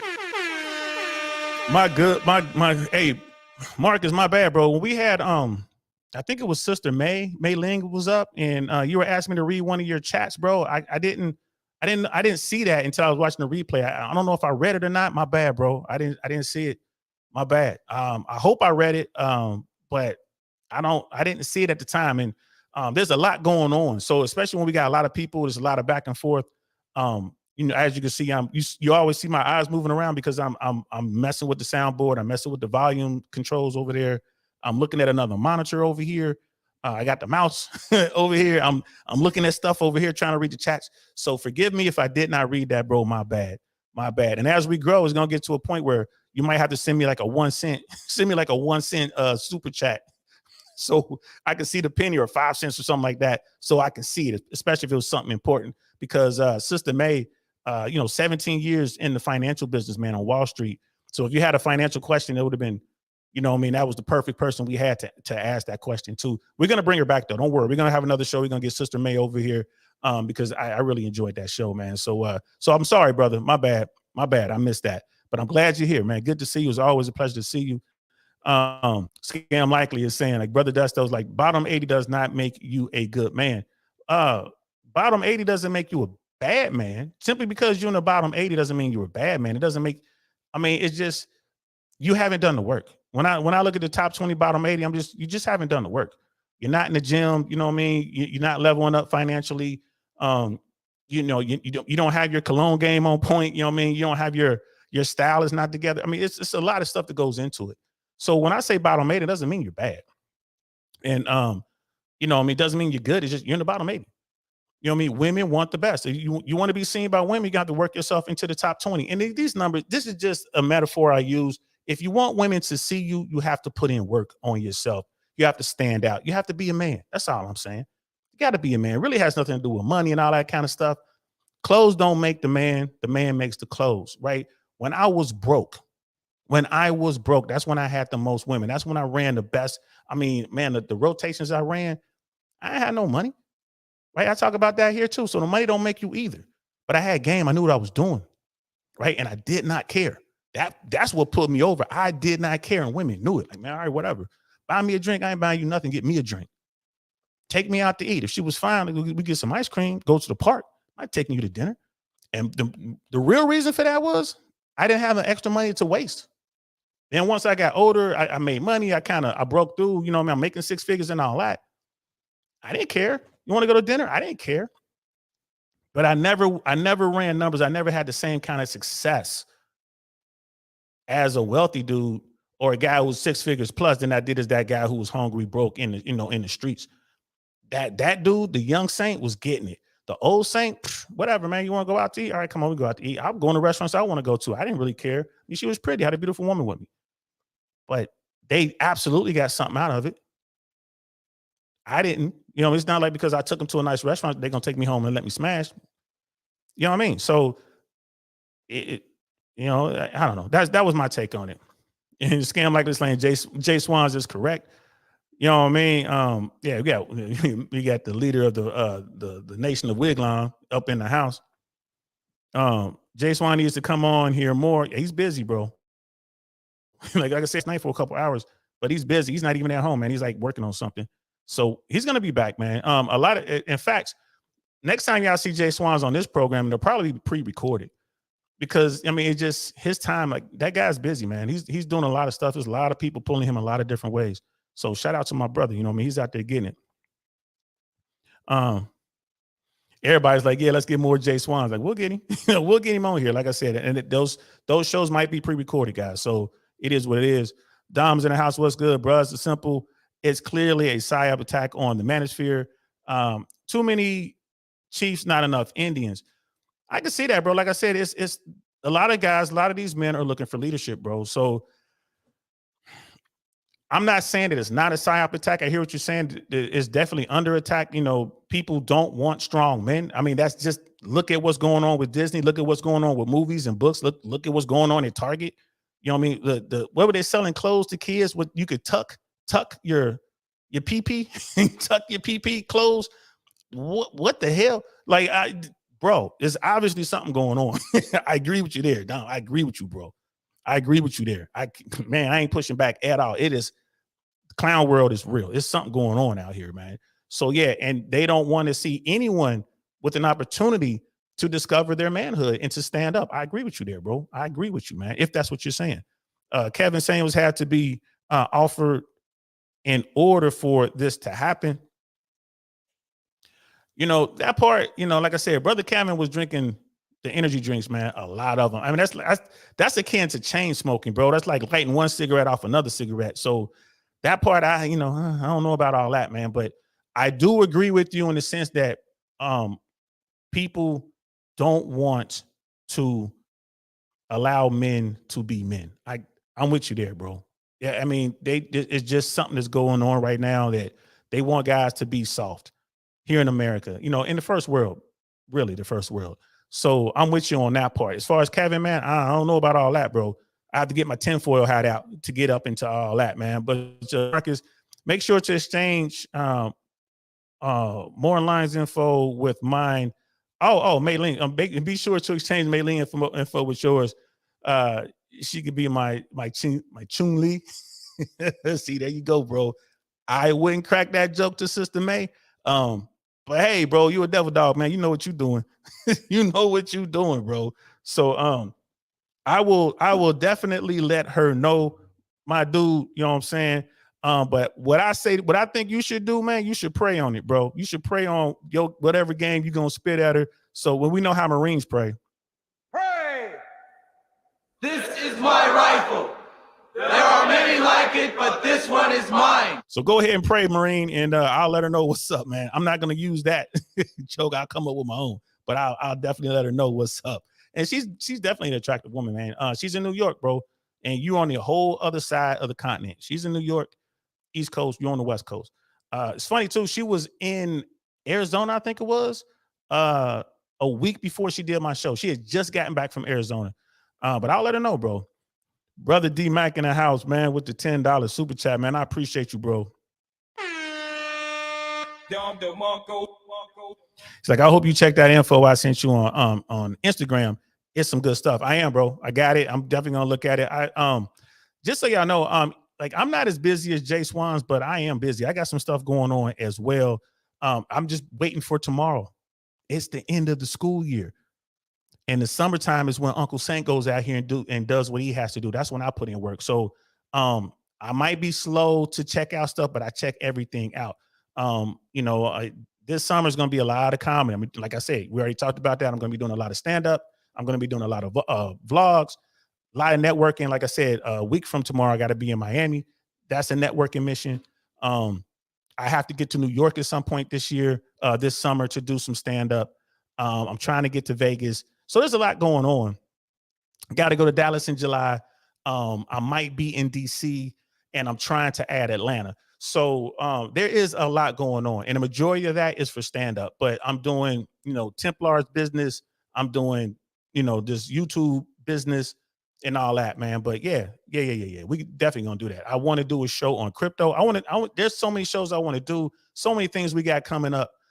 So yeah, Uncle Saint gonna be working real hard. Y'all gonna notice the difference. I'm gonna be doing these shows like half sleep, but I'm gonna get it done. So thank you so much again for the super chat, brother. I appreciate you. Brother Scam Likey, the men don't want to be men. They are competing with women all day for femininity. Hey, bro. Yeah. Yeah. I ain't mad at you. I'm not pushing back on that at all. So I'm gonna I want us to check this out. Again, that Modern Life Dating guy, right? That John guy. He was on Saucecast. And this is the end of that podcast. Now, Adam was saying that he had a hard out time, so he had to go. But the way this played out, it didn't look like, the way this played out. We'll watch this, right? We'll watch this, and then I'll let y'all know my thoughts on how this went down. This is what you're about to witness is not manly at all. And if this is one of the dudes who are considered the leaders of the manosphere, the RP guys, if this is what they are teaching, then yeah, the RP world needs to go and this manosphere needs to change. So let's check this out, guys. Again, this is Saucecast, man. Shout out to Valuetainment. I appreciate you. Guste, bring us home now, girl. I would say in terms of daddy issues, the one thing that I noticed in myself was like male validation.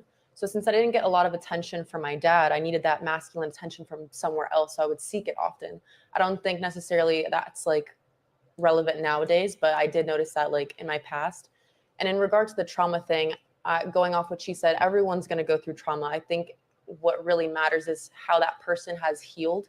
And if they're willing to like listen to, you know, hey, like, you know, work on this and this, and like being willing to work on that. But, you know, not everyone's perfect and everyone's going to deal with some sort of baggage. Well said. MLD, last take. I don't want a traumatized woman in my life.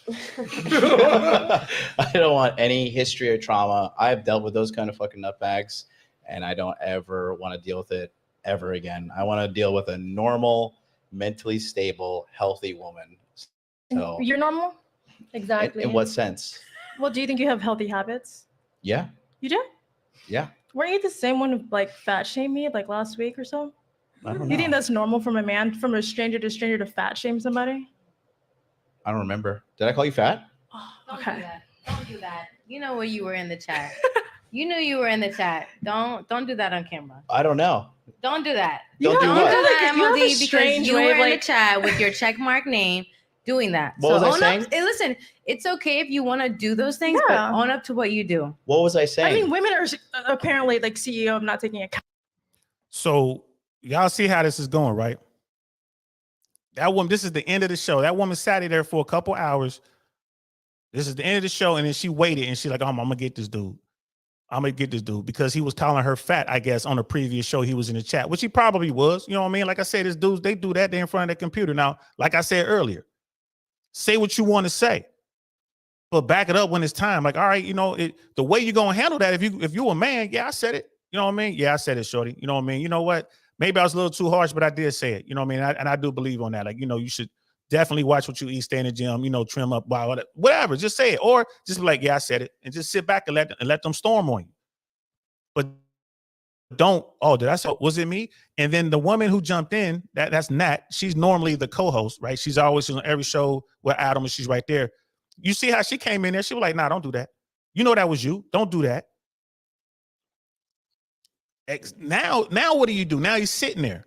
He's stuck on stupid. So like, dude, if you a man, if you a real dude, this ain't gonna bother you. This ain't nothing. You know what you said. I said it. I'm saying this stuff right now. If dude come to me, I'm gonna say something. Like, yeah, I said that. I said it, bro. You want to sit here? I'll play it for you right now. Yeah, I said it.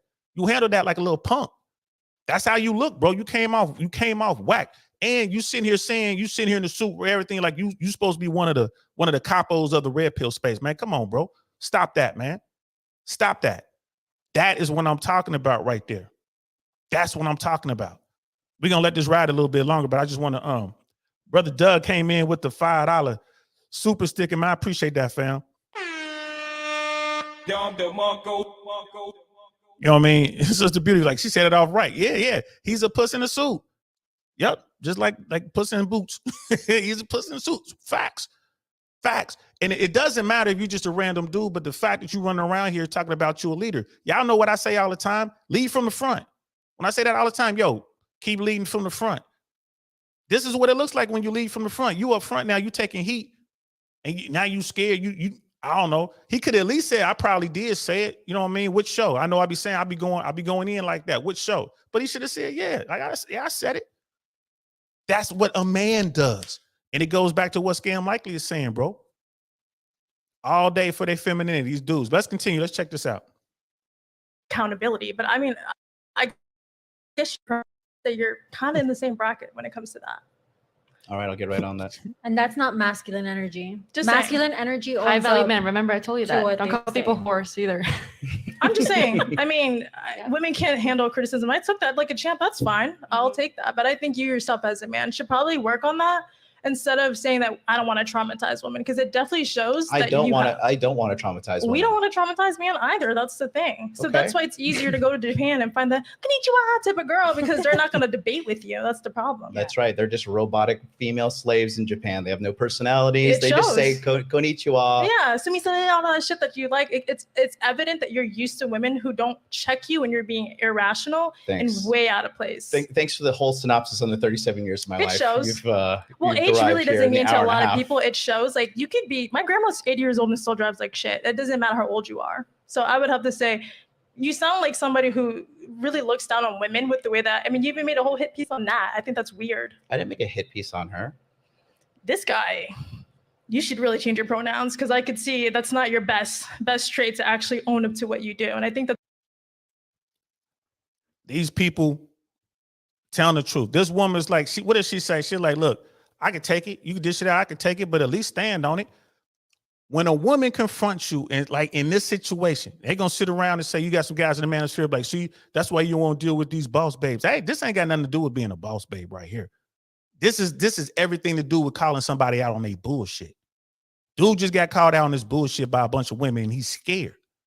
I can smell the fear on him. I'm all the way up here in goddamn Tampa. This is what I'm talking about. There are too many dudes like this in the space. Bottom line, periods. Too many dudes like this in the space. And you have a lot of guys out here who are truly lost. And they'll hitch their wagon to somebody like this. That's a bitch move, right? That's a Hollywood move. I can't tell you how many times I've seen that in Hollywood. When you see it with those B-list celebrities, C and D-list celebrities out here saying stuff. And then when they get confronted, they want to go run and hide. They're going to try to get security to come out there. Come on, man. This is what I'm talking about. This is the problem with the manosphere. And like new Templars, we don't allow this shit. You come at you a new Templar, you wearing our lapel pin, you repping us? Nah, hell nah. Hell nah. You gonna stand too. Put your toes down, bro. You repping us. Put your toes down. You either deal with her or deal with us. You either deal with her or deal with me. Because that's what my parents told me. You go out there and deal with that little bully out there, you're going to deal with me. Simple as that. I ain't calling this woman a bully. She's not. This woman was just standing her ground, talking to this dude. This is what I'm talking about, man. It's too many guys like that. He coming off like a chick. He looked like a chick. The way he's coming back with the stuff he's saying, right? That's not stoic. Be stoic. Sit there. Either apologize or don't. But don't. I didn't say that. And then they hit it with you put the hit piece out on that. Oh, I didn't do that. I don't know anything about that hit piece thing, but if he did it, it's out there. And that makes sense, because that's why Nat was like, nah, don't act like that. That was you. You know you was in there. You did it. He just got wrecked. Poor Adam is sitting there. He don't know what to do. If I was Adam, I'd be like, hey, man, why don't you answer it? That was you, right? But Adam was worried about his friendship. I ain't trying to be cool with a dude like that. I can't be out with a dude like that. These are the kind of dudes that be out here talking, popping all this mess, get something started, and they disappear. And let everybody else clean it up. I can't be around a dude like that. So no. This is so bad. Let's continue. That's really disgusting. Why don't you sit in your masculine energy and maybe just apologize for what you said? I think that that's very masculine. I think that's a great way, because I feel like, number one, in a war, everyone thinks they're right? Yes. So I think that right now is a great opportunity for you to show that men can be masculine and have feelings, and can also regress and think back about what they said. Maybe in the moment you said it because you got excited or whatever, and you were just in this phase of yours. But I think sitting here in front of her, you're talking about that you want this wife and this submissive person and all of this, but where's your respect towards women? Yes. And don't you run like an entire male empowerment thing? Like, I think that's important that people look up to you. And you know what's funny? I actually subscribed to you prior to you doing that. I thought that was so out of pocket. And I was like, well, people like respectfully, anyone that's listening. This is why I stepped out of the red pill space, because you guys are so quick to demonize women in the West. But mind you, all of these girls have been working since we were old enough to work. A lot of us have to retire our families. But instead of people seeing that, you guys demonize women for masculine traits when we're also working just like you. And I don't expect respect, but like, there was no beef and it was so unnecessary. And I think that's accountability that some people should take, but to each their own. Yes. Just saying. He just sitting there. He just sitting there. Y'all gonna see how he handles this in a minute. But this is everything she says is facts. Everything she says. Now, I'm looking at the women on the panel and I'm listening to what they're saying. And, all right, cool. You know what I mean? Are they coming off alpha? Are they in male energy? They got their shields up, man. They came to do battle, bro. They came to do battle. Like, oh, we got his bitch ass right here. And they're calm.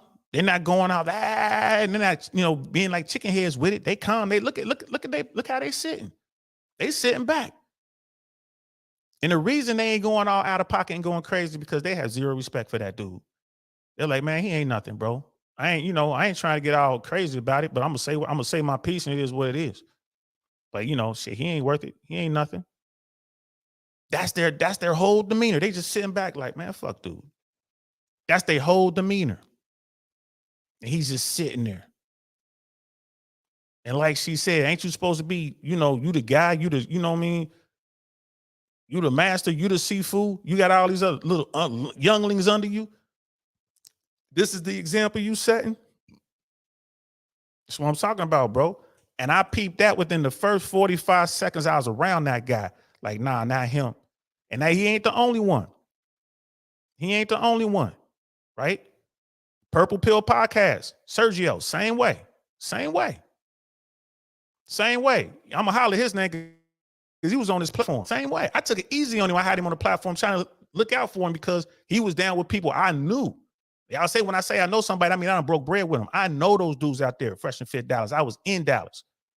Dude come into the mix. I tried to warn them boys. Tried to warn them, like, man, y'all better look out. And what did he do? He came into the mix and blew the spot up. Blew the spot up, making these men have to choose on some stupid stuff. Same as this guy right here. That's not leading from the front. That's what cowards do. You're gonna be out there like a coward, man, and shut up. Don't be talking all this stuff. And everything that these women are saying is facts. And Adam is just sitting there.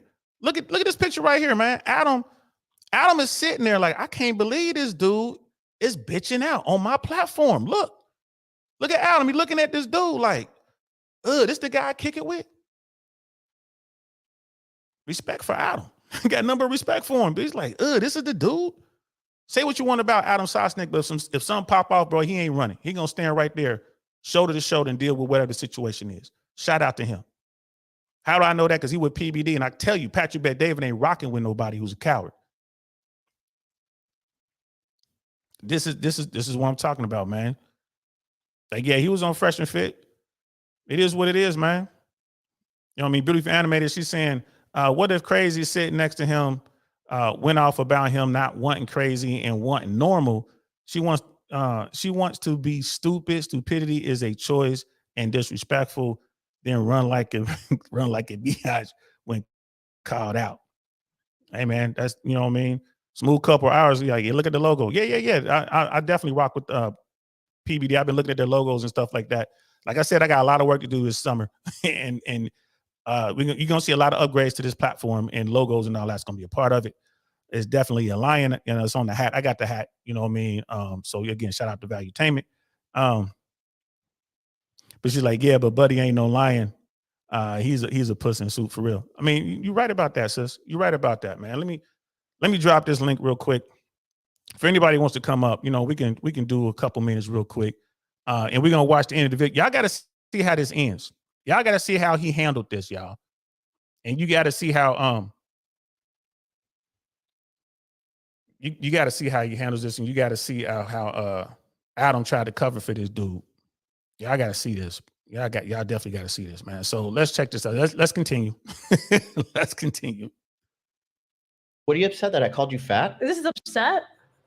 This is upset. Clearly. This is addressing. Well, why don't you want to own up to what you said, though? Why are you was it? What was it that was said? And if anything, we're kind of built the same. What do you need to do? Come on, man. You can't be sitting there acting like we're like, oh, and I'm like, dude, honestly, that's so out of pocket in so many ways. Well, how about this? Yeah. This came out of left field, but I don't know. I'm like tuned in right now. Like, yeah, I didn't even know this was happening on my show. But here we go. Own up to what was said and let him clear the room. All If good. he misinterpreted, Ladies, hold on. If we didn't understand, let him clear the air. Guys, let me just host the show for a second. You're upset because why?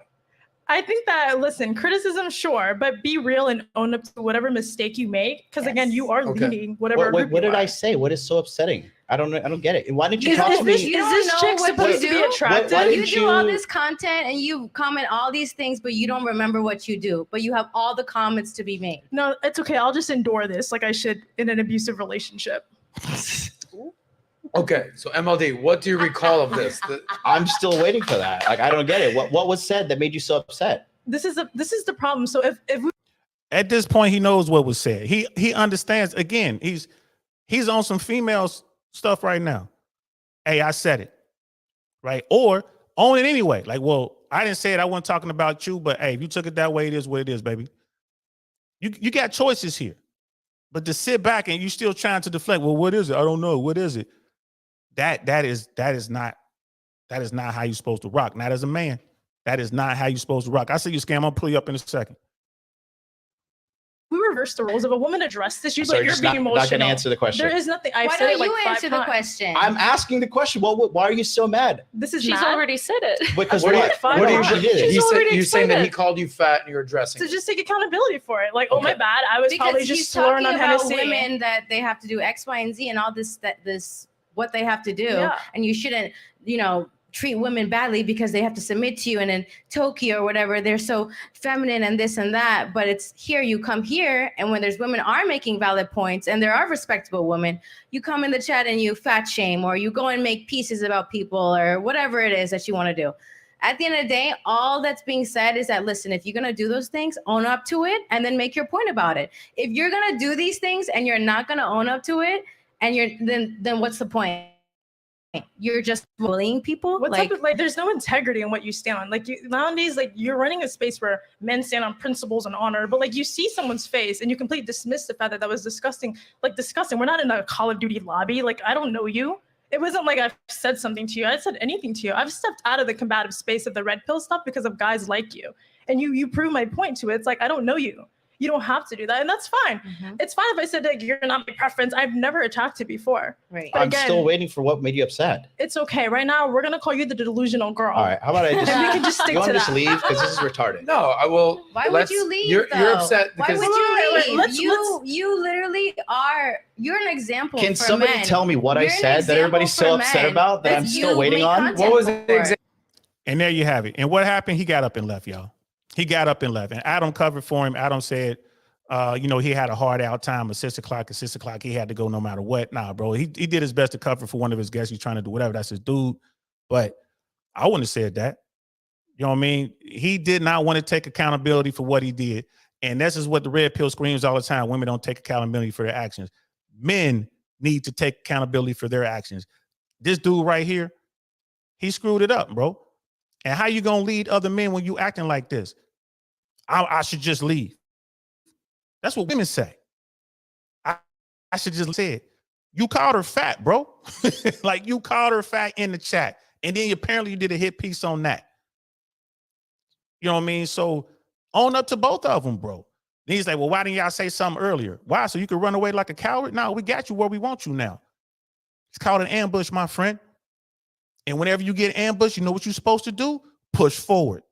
You push forward through the ambush. Scam Likely's in the house, man. What's good, bro? How you feeling, man? Looks like your usual dust.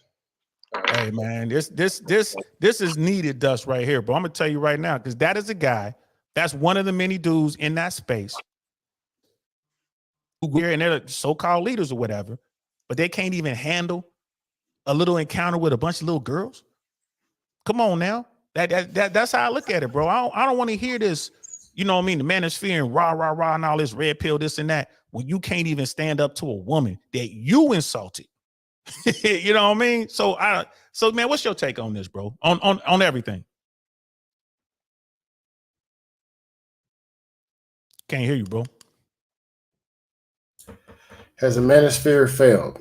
Yes, it was based on failure. The foundation, starting from leadership to the plan, is based on failure. I've still yet to find, if it's about saving the community and relationships and this, where's the content talking about communication between a man and a woman? Where's the content talking about having a positive attitude?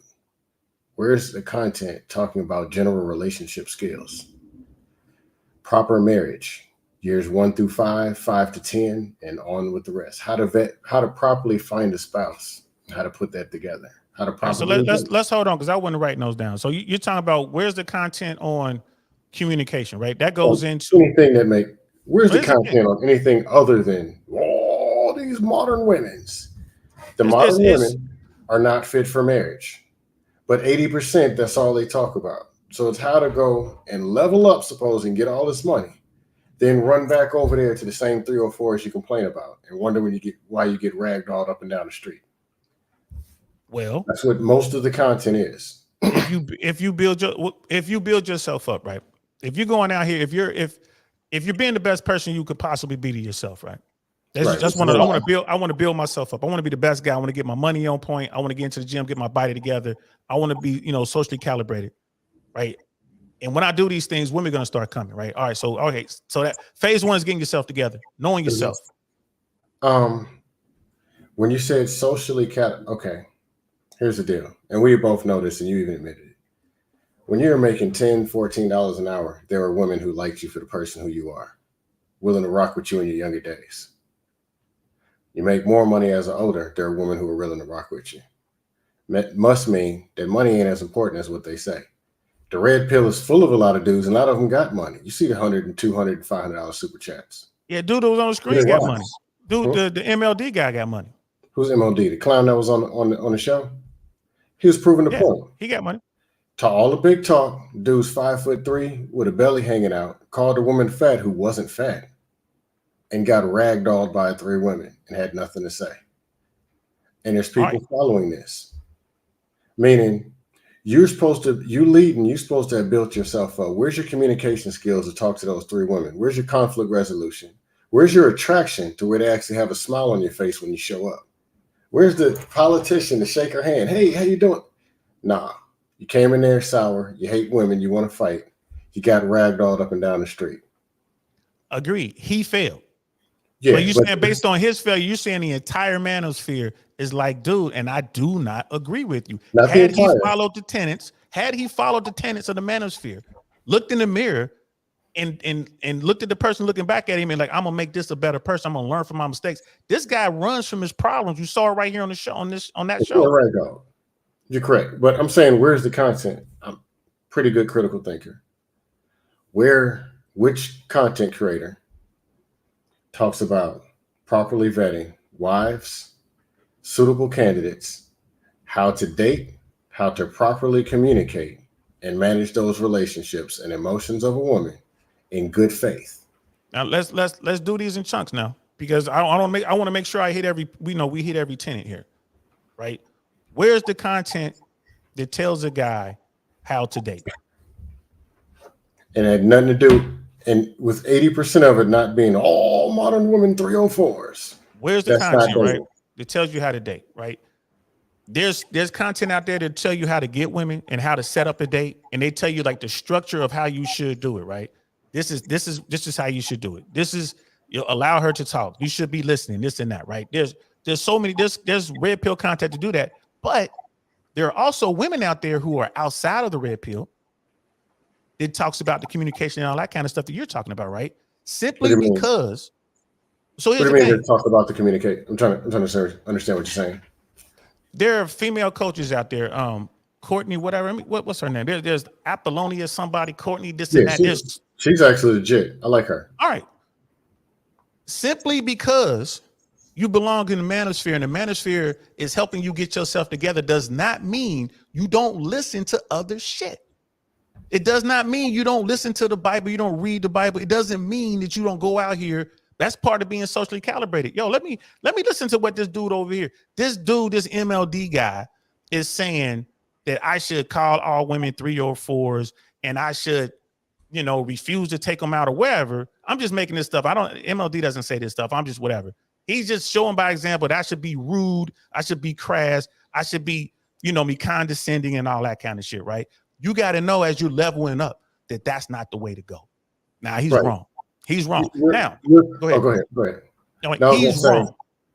And I know you're pretty on point. We disagree on certain things. But my point is this. I'm trying to stay on track because I can be here all day smoking the crustosphere. But we had to go to a woman to get an example of how to communicate with a woman. That means something's wrong with the manosphere. No. 80% to 90% of what they talk about a woman is negative. It has nothing to do with it. Value. It has nothing to do with communication and them being an asset. Most of it has to do with beating up on 304s or trying to overpower them or operate in fear. Whoa, you can't do this because them women's going to get you. I'm like, if you're the leader, you're talking about leading, why do you have to duck and dodge and slip and slide every time a woman do something? That means she's running things, which the manosphere is founded on. Dudes getting mollywopped by the modern woman that don't even qualify anyway. Here's the thing. I don't agree with you at all what you just said, right? Because to me, there's good information and bad information at every source, right?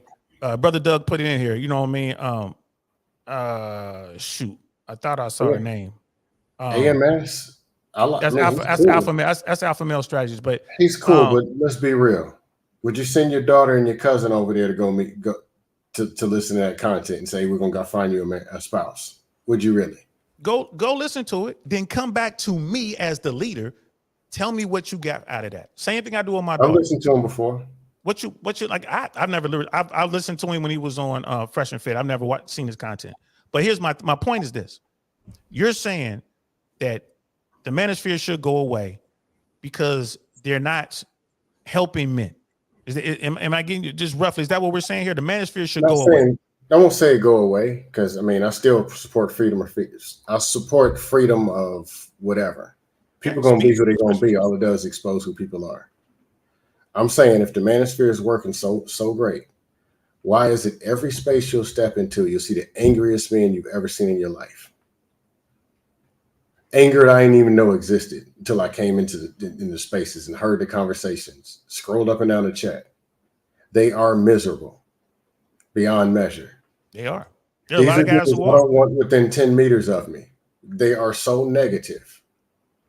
And if you look at the content creators, most of them are fat, number one. A lot of their relationships is fake, garbage, or non-existent. I'm going to just stop right there. So what is being followed? Or they talk about being this 1% man. Man, I got 50,000 in the bank. I got 200 fold cars and all this. 1%. And then you say, hey, you ever thought about marriage? Whoa, 78% of the people in the divorce. Whoa, but you in the 1%. You're supposed to beat all them dudes walking around with their spouses. If you're in the 1% and you don't have any game, none. Then you're not in the 1%. Yes, you are. You can still be in the 1%. You could be 6'4". You could be making $300,000 a year as a basketball player or something like that. You could be in shape, have a six-pack. You could be amongst other men of high value and other men who you could be a guy in the tech space. You could be a guy who has high value men around him and an asset in their communities. You could be all these things and know nothing about women. Nothing about women. Right. That keeps you out the 1%. No, that's still you're in the 1%. The fact that you don't know anything about women does not take you out of the 1%. I don't know where you got that from. No, I thought when you're talking about the 20% versus bottom 80, I thought you were only referring to who's getting the women. Because this broke dude's getting them that's in the top 20. Yes. There's average dudes, bus drivers, they got folks that marry. Yes. I've told you this many a time. I'm like, I'm not saying money is the only. I'm not saying money is the only thing. You could be a wealthy dude that's 6 feet or taller, that's in shape, right? There's one of those guys that all I know is, work. All I know is algorithms. All I know is whatever it is I'm doing. It made me very, very wealthy. I focus 100% on this. And you can go out here. There's going to be plenty of women around. Plenty of women. Endless supply of women wherever you go. Because you got the money to get the boat. You can drive around in whatever kind of car you want to drive around in. You can afford to use private jets to get you from Orlando to Tampa to Miami to Fort Lauderdale, right? You're going to have nothing but women around you. Why? Because you have traits that women find attractive. But if you don't understand human nature, you don't understand female nature, you're going to get your pockets ran, period. ran. And there's so many dudes out there. So you tied it to marriage. He'll come across a woman that, man, this the best thing. Look at Russell Wilson. Look at Russell Wilson. Happy as he can be, bro. Happy as he can be. Right? But he's with a woman that, bro, she running his pockets. And it's just a matter of time. Probably, I could be wrong. It's just that doesn't make sense. He picked the woman and he got the woman he wanted. He got the woman he wanted. That's fine. But if he had a little more game, and if he had people that he trusted and listened to, they'd be like, stay away from her, bro. Why you want her? He got the woman that he chose and the one that he wanted. He chose another woman. She's the second woman. He was married before. He didn't learn from his mistakes the first time. He doesn't care. He has the money. He doesn't mind. Yeah, Russell Simmons was married before he got to. No, I know that, but that it's assumed because it's red pill that he got this woman because they're all 304s and they're all modern women. I'm not talking red pill right now. I'm just talking common. I'm talking common sense. Russell Wilson was focused on his athletics. The guy could play Major League Baseball and he could play in the NFL. He chose the NFL. He's a great. He's making all kind of bread, right? He chose a woman that he wanted. That's on him. It's on him. And we want to talk about marriage. Yeah, right? We don't know what's going on in his marriage. We don't know. There is a 50% chance. Oh, God. Actually, this is his second wedding. This is his second marriage. Just doing the numbers, bro. Just doing the numbers. Like people don't like to hear the numbers, but I'll make you listen to the numbers again. It's actually a 63 or 65% chance that this wedding, this marriage will fail. Right? And that's fine. It is what it is. I'm not saying don't do it. I'm just saying that's the number. The second wedding, it's a higher chance it's gonna end in divorce. And who's going to file for said divorce? Right. Absolutely nothing. It means that this happens a lot. It means if you choose the wrong woman, this is probably what you're looking at. That's all I'm saying. So if Russell Wilson was with me, if he was cool with me, if I'm one of his dudes, and we out here, right? And he got married to the first girl. It didn't work out. All right, man, it's cool. At least you don't have no kids, whatever. Break her off some money is cool. Then he's like, you know what? I found this other woman, man. It's the woman of my dreams. I love her. Who is Sierra? Who? Sierra. You mean Future's baby mama? You gonna marry her? I love her, bro. I'm gonna do that. I'm gonna run these numbers by him. I'm gonna tell you everything he's doing. I'm gonna say, bro, you sure now? What's your mama and them say? What's your auntie and them say? I don't listen to them. All right, then. Good luck to you, bro. But chances are it's not going to work. Simple as that. So when I talk to dudes about marriage, all I'm saying to these young guys, it's like, make sure you understand you've done your research. Don't come crying to me and be bitter like MLD and all these other dudes that you find in the red pill spaces because they got their pockets ran through because they chose the wrong woman. That's not to say that all women are 304s. Hell, that's not to say that Sierra's gonna leave him. I'm just saying, if I'm a bet on it, and I am a betting man, if I got $100, I'm putting $99 on she's gonna leave him. I'm gonna put $1 on it's gonna work out just so I can cover the board. But I got $99 on that. Huh? It's interesting that we talk about people, you tell them to become the 1%, but you don't tell them that it's a 99. Oh, don't do it. Don't become 101% man because it's a 99% chance you're going to fail. We don't use the numbers then. But when it's time for marriage, here come all these numbers and statistical data. Knowing that you can, most of it, 60, 70% of the dudes, look at these dudes and eat a steak with them. Or get on one of the dust panels and talk to them for 5 minutes. If you can't take the dusties for 5 minutes, what makes you think that a woman can take being married to him for 5 years? Meaning there's a reason that the percentages are the way that they are. And you can see it in the men. Who would want to marry some of this junk? Let's go back to Russell Wilson. Too, but the dudes. But we're going and talking about two people that we do not know. No, it's just easy. It's just easy. Let's go back to Russell Wilson. No clue what's going on with Russell or Sierra. I never use celebrities as examples because I don't know. Let's go back. Let's go back to. But we can go in these spaces and you can see people that. Oh, go ahead. Go ahead. We're gonna go back to it. Now I'm Sierra's friend. Right? Sierra like with Future, like, yo, Future ain't loyal to nobody.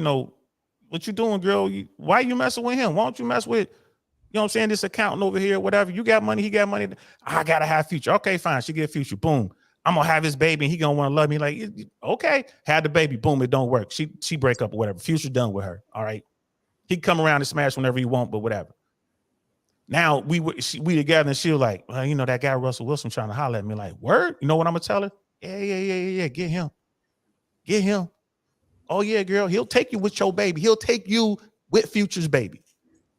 Yeah, girl. Whatever. Tell him whatever you want, girl. Don't put on that outfit. Put on these conservative clothes. You go to church with him. Yeah. What do you want to get? Yes. Say yes to all that. You know, play gospel music. All that, girl. Get married, shawty. Now you got the ring, and you good, baby. Now go on out here and do whoever you want to do. Be whoever you want to be, right? Because you can't lose. You can't lose. You married to the $300 million man. You guaranteed half. Oh, y'all having babies? Yeah, bro, you good. I'm not mad at women who go out here and run the pockets of these dudes. If these guys don't, you actually proved my point. Yeah, great. I'm not mad. My point is this: when you're in the red pill spaces, right? You listen to the right guys. You're gonna get the information. What you do with said information is on you. Most of these guys in the red pill space, I see it on Fresh and Fit platform. I see it on Rollo Tomasi, on Rich Cooper's platform. Guys they'll get themselves a girl. They'll use a little bit of this information they get. They build themselves up a little bit, right? They're doing all this stuff, but they're not doing it to make themselves the best version of themselves. They're doing it so they can get some girl. Now that girl's starting to pay attention to him, right? Because he's getting some of these qualities that women find attractive or whatever. They get the chick, but then that's it. They don't want to vet no more. You know what I mean? I see a huge problem. I see a huge problem with the individual. I see a problem with the individual who used the information improperly. That's it. That's all I see. Don't come over here crying after she done ran your pockets. Now you bitter. It's like this MLD guy. You see I'm all animated. He should not be around. They should be, the men in the manosphere space should be shouting him down like, bro, go away. Why are you paying this guy anything? Why are you paying this guy? This is your dude. Why are you paying him? Like they say, well, you rock with Myron the Fresh. Yeah. If that was Myron that said something about some chick like that, which he's not gonna say that in somebody's chat. Dude ain't in nobody's chat, right? But if he says something, he gonna stand on it. I've seen him do it, right? No. I gotta respect that, bro. So, and I'm like, if you know what I mean. But this, and he'll tell you, men are better together than men and women are better together than they are apart, right? But it's just a lot you got to do. You can't go in blindly, my friend. That's all I'm saying. You can't go in blindly. When you finally meet the woman you want, I'm pretty sure you're going to vet her. You're going to run her through your process, using your people, looking for what you're looking for. And then you're going to be, all right, you know, I did my due diligence and I'm going to go ahead and do it. I love her. She loves me. It's great. You know how to communicate because you've learned that from other spaces too. If you can't figure out the communication part from the red pill, then go somewhere else and find it. You learn how to communicate. You learn how to do all those stuff. Being in a relationship is hard work. Most men and women in America don't know what hard work is. Everybody's looking for a cheat code. In the Disney movie, they lived happily ever after. They never tell you what Prince Charming has to go through to keep that princess happy. You know what I mean? That's part of being married. You just proved my point. Go ahead. Doesn't have anything to do with communication, vetting. It's about money. And then when you get the money, you're going to get ragdolled. So go be a 1% man and get the money. So when you get the money, oh man, you're going to tell the girls to go run your pockets. Then the dudes, I don't know who these dudes are, some of them. I just heard some outrageous stuff. Tomorrow, the plan to be high value is go get a vasectomy. Ladies and gentlemen, if you're approached by one of these people in the streets, make a U-turn and run as fast as you can to your nearest church, alley, or even gas station. Get out of there. This is a recipe for disaster. Don't sign that contract.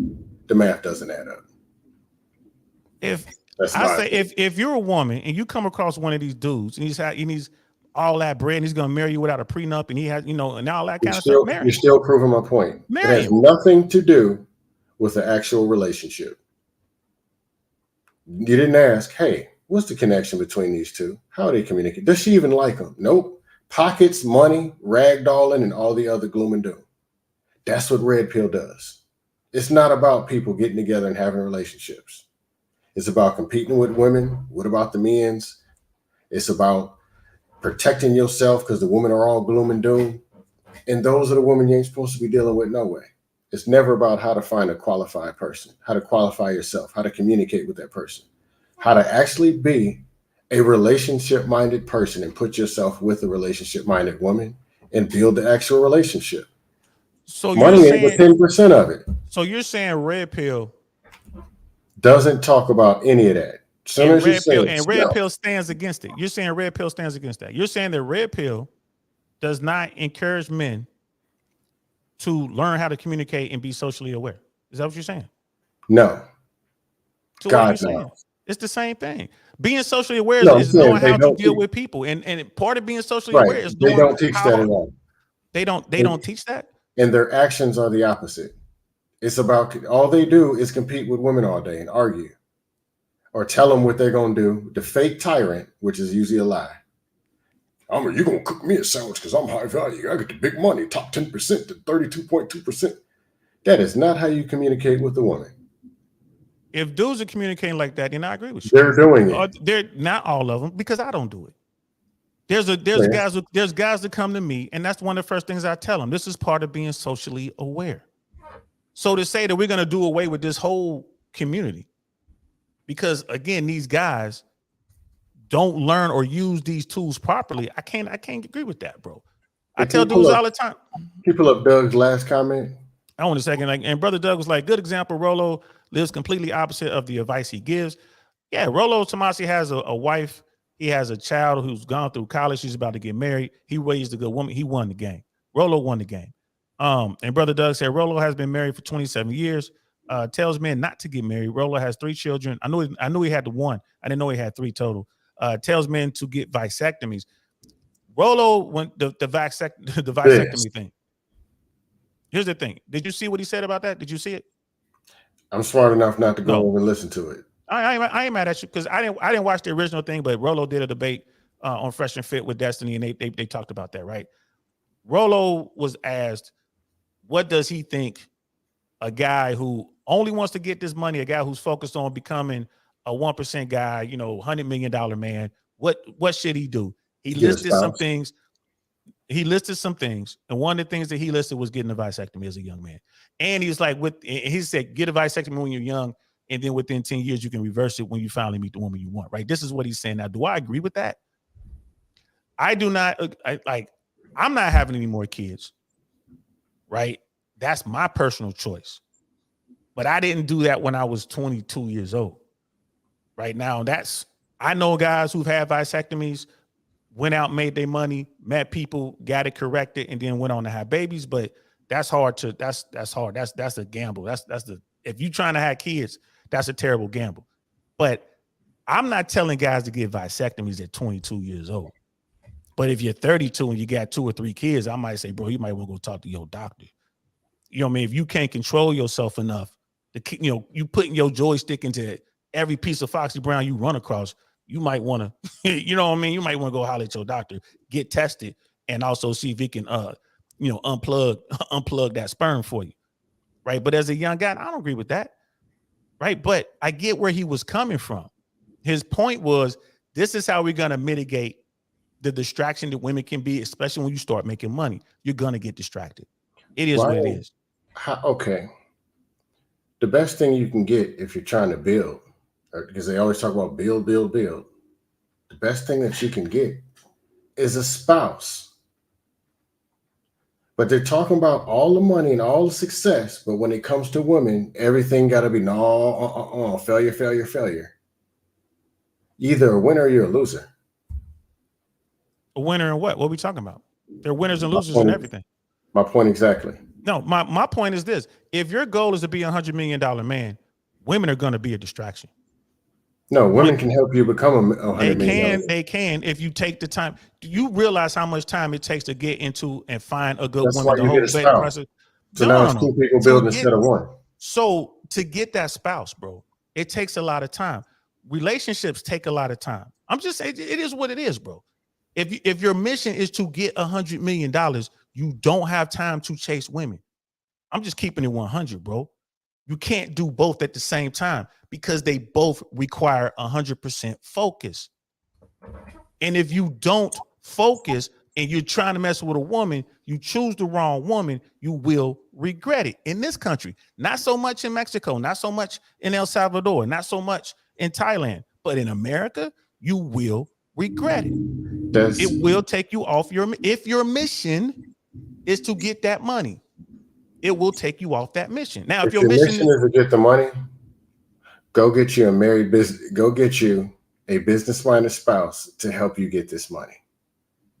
So where do I get her from? The store? How do I get that? How long is it going to take for me to get her, bro? Just keep me at 100. How long is it going to take me to find that spouse? I'm serious. Hold on, let me do the calculations. According to the statistical analysis from 1832 in the Atlas, and the wind temperature, 14.6 months, but depending on the wind chill. How the hell I'm gonna tell you that? How long does it take to get the money? Ain't no secret formula. Ain't no secret formula. But it's better. You're better off building with a spouse, and businessmen know that. That's why most of them, you go in these rooms, they got spouses. You build faster with a spouse. This is the reason for getting a spouse. I'm not talking about just money, but I'm just talking about in general. You do better with someone supporting you than doing it by yourself. Men are going to want women. It's going to happen. It's science. If you're not going and trying to deal with the spouses, what are you spending your time dealing with? Red Pill knows this. If you're not chasing the spouses, you're dealing with the Nation of Wigwam. What is the results of running out here with the Nation of Wigwam?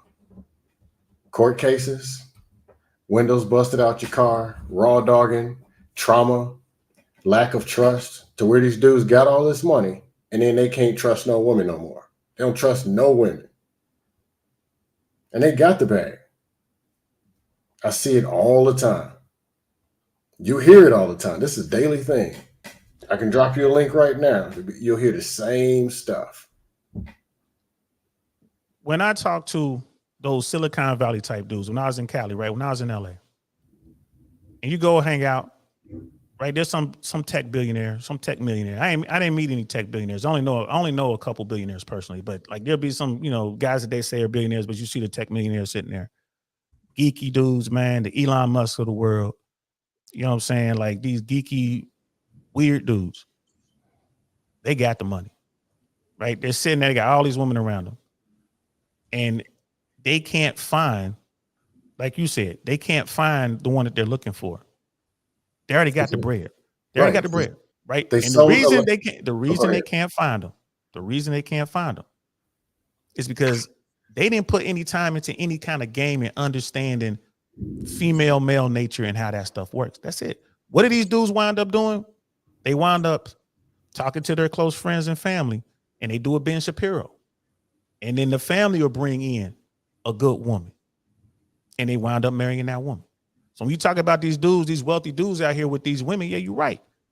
But the guys that I talk to, and I ask them, like, how did you meet her? My aunt, my dad, my mom, right? Or a rabbi or a priest introduced me to her and her family. That's how they did it. When you venture up into the higher echelon of the economic ladder, right? It is still a village. It's a community, right? You're going to get the Ben Shapiro treatment. Ben Shapiro has a woman. She's a surgeon, from what I understand. Sharp woman. How did he meet her? Family, right? So when it comes to us, when it comes to people at the lower end, there's people who done got it out the mud, bro, they ain't got that. So they focus on getting their bag. They get their bag, and some of them get caught up. Some of them don't. Some of them go on to be successful. They get themselves a good woman. Some of these basketball players, who they with the woman who was sitting there while he was in the gym taking all those shots, and he stayed loyal to her. Right? We haven't even gotten into the whole, Kevin Samuels was talking about, exercising options and all that. We can talk about that later. Oh, garbage. Right. No, it's not garbage. There are women out there who will let you smash, bro. There are women out there. I point them out to you all the time. I'll be like, they go one right there. She married, but she'll let you get it. I point out, and she ain't gonna leave her husband. It is what it is. That's just human nature. I ain't tripping on that. There are also people who will let you get fat, snort cocaine in the middle of the living room. Absolutely. They'll sell you the first bag. If that's what qualifies as a spouse, then hey. All I'm saying is this. To answer your question about these top tier guys and their wives, their family helped them find them women. You're right. They ain't gonna find them women in the club. They ain't gonna find them women, on dating apps. They ain't gonna find them women on somebody's reality show. You're absolutely right. You're absolutely right. But you need to have game, bro. And these guys don't have game, but they got strong family ties. You're actually proving my point. Which is? Point being, okay, they're telling people to chase the money instead of they don't talk about working your actual relationship skills. And the manosphere is supposed to be founded on, really, it's founded on femininity because it's founded on a reaction to the women, which doesn't make any sense. The women turn into these modern women, so we got to shuck and jive and start dancing. Sounds like following to me. And then it's supposed to be based on some leadership. And the leaders are pitching something that they're not doing themselves. Relationships jacked up, fat, out of shape, spending more time arguing with other content creators, beefing all of the beef. That's leadership. This is what the 22 million subscribers are supposed to be following and doing. And they are. That's not leadership. I agree with you. Behavior. I'm 100% agreeing with what you're saying right now. 100%. And like Brother Doug said, not all, but a good portion of the manosphere of frauds. There's a lot of people out there getting money because there's a lot of money to be had. Women are running dudes' pockets, and so are some of these guys, these leadership positions in the manosphere, they running pockets, right? We saw that. Like MLD is taking people money.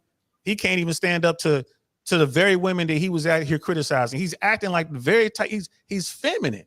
He's acting feminine. I agree with you there, bro. I don't know who he is, but I didn't see something that represented the man that I would introduce one of my cousins to. I didn't see it. I don't see a man. Here's the thing about relationships, bro. Like, I don't even care about all that. I ain't gonna lie to you. Like, I don't even care. Right? I know how to talk to people. I know how to do my end. Right? And this is things that I tell people. Like, I know how to handle my end of it. Right? I do. I'm socially calibrated. I know what it is. And when I look back on my life, and I'm like, yeah, there was 5 women I let get away. Any one of those 5 would have been it. We'd be sitting here right now. Same here. I got 3. That's 5 women I let get away. And now I'm in my 50s. I ain't even worried about it. People like, you gonna get married? Like, hell no, bro. Why would I do that? It doesn't make sense. The numbers don't. No, I'm not gonna do that. Now, for a young dude, like you're saying, if you're trying to do that and you want women to look at you, the tenets that the red pill are talking about are factual. Go out here and become the best version of yourself. More women will see you. Period. You need to have game. More women will see you. If you especially nowadays, kids don't go outside. They downstairs playing on their games. They're doing virtual reality. You can't do that and meet people. You got to get out.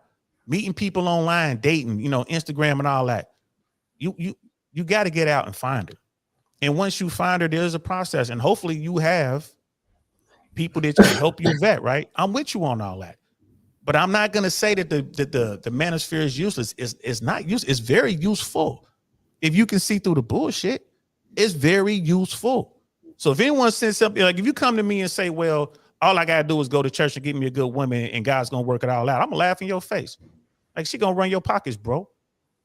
You know what I mean? You're like, oh, because you running a nah, bro. No, that's a scam off, though. Yeah, because I'm like, there's a lot of freaks in that church. How do I know this? Because I socially calibrate. I'm aware. I have game, bro. Like, you're going to run in the church, she's going to get you, cuz. Simple as that.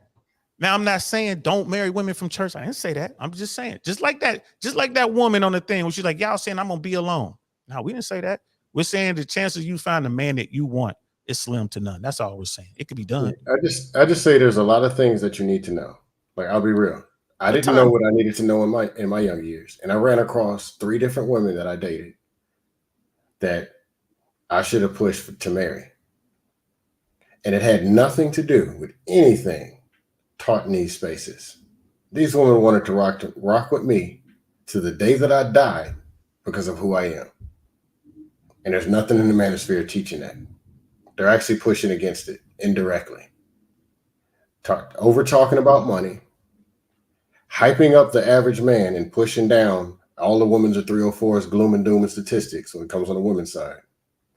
Not expressing the value of a woman or talking about the women who actually are spouses, how to connect, how to find, how to communicate with those. Everything is, if you cut it on, it'll be some bimbo, some out of control Wigosaurus or a 304 from the media. Look at this and look at this woman who's hit the wall, and it's 4 hours on that. Nothing to do with that woman over there reading a book that wants to get married that's 28, 32. Nothing. All right. That woman over there is 28 or 32. Who does she want to marry? Somebody who ain't buying into the red pill stuff.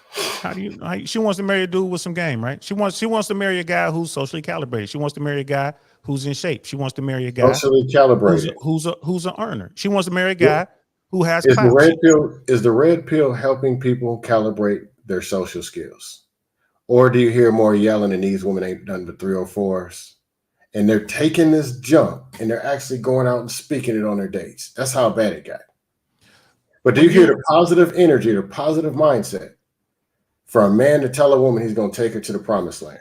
When you look at Fresh and Fit, these guys will be super chatting in, talking about, I was on this date and I was talking all these manosphere talking points and this and that. Myron and Fresh are both like, why are you doing that?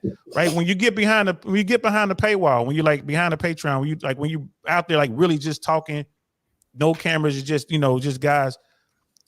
Again, I'm talking about Myron and Fresh because I've seen this. Myron and Fresh are like, bro, why are you even? This one dude was on one of the calls, man. Guy was like 250 pounds, sloppy. He was a single dad. He was obese, bro. The house was a mess because he had the camera on. The house was a mess. This guy's in here talking all these talking points for the red pill and all this type of shit, talking about how he's gonna start his own podcast. And Myron was like, hold on. Why are you even talking red pill points, bro? Change your daughter's diaper. You need to get into the gym.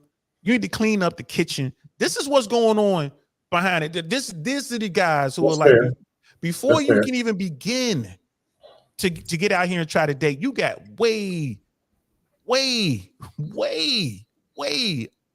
more work to do on yourself. And this is what I've seen. They say it all the time when guys, be chatting in like, why are you talking about this in real life, bro? This is information for you to understand what's going on so you can find that good woman with a book.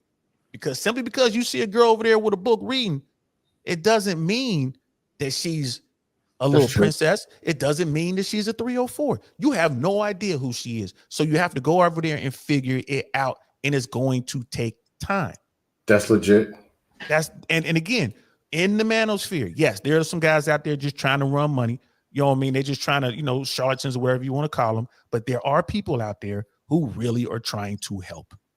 And simply because these guys take this information and misuse the information doesn't mean that the manosphere or the red pill is wrong. The information is true.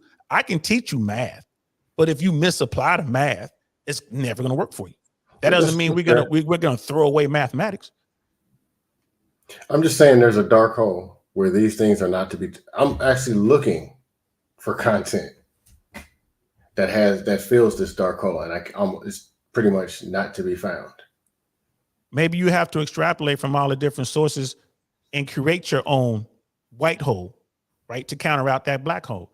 Yeah, I fell into myself anyway, but I'm just saying. But I fell into the space because of a situation, and it was like, and it's like I was able to hear some stuff, and then finally it just clicked. And I'm like, I got back to my normal self. I'm like, I get it, and I understood right away. Like I wasn't in the right headspace. That's another thing I tell these young guys: you got to be in the right headspace.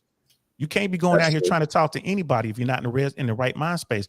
And you learn that on the red pill side of the world, right? It happens, bro. I'm making sure we still broadcast. Yeah. I'm just checking.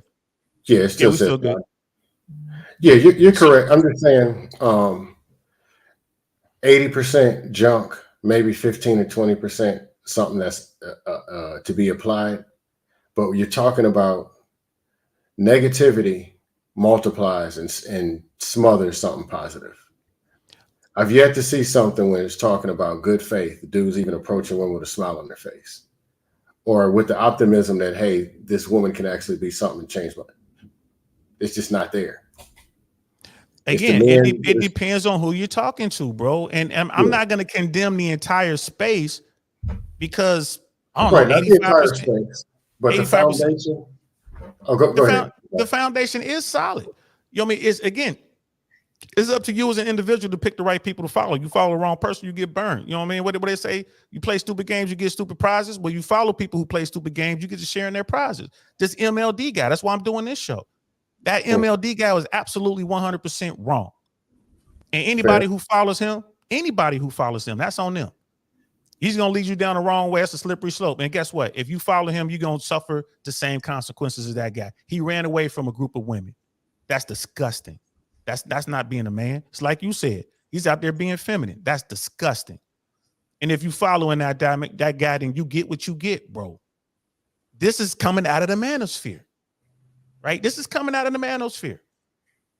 Now, until that dude can change it, he could turn it around. He could be like, you know what? I'm gonna turn it around. I'm gonna take a good look at myself. I'm gonna become better. I'm gonna work on myself. He could do that, but he's not gonna, and that's fine. Let him stay over there.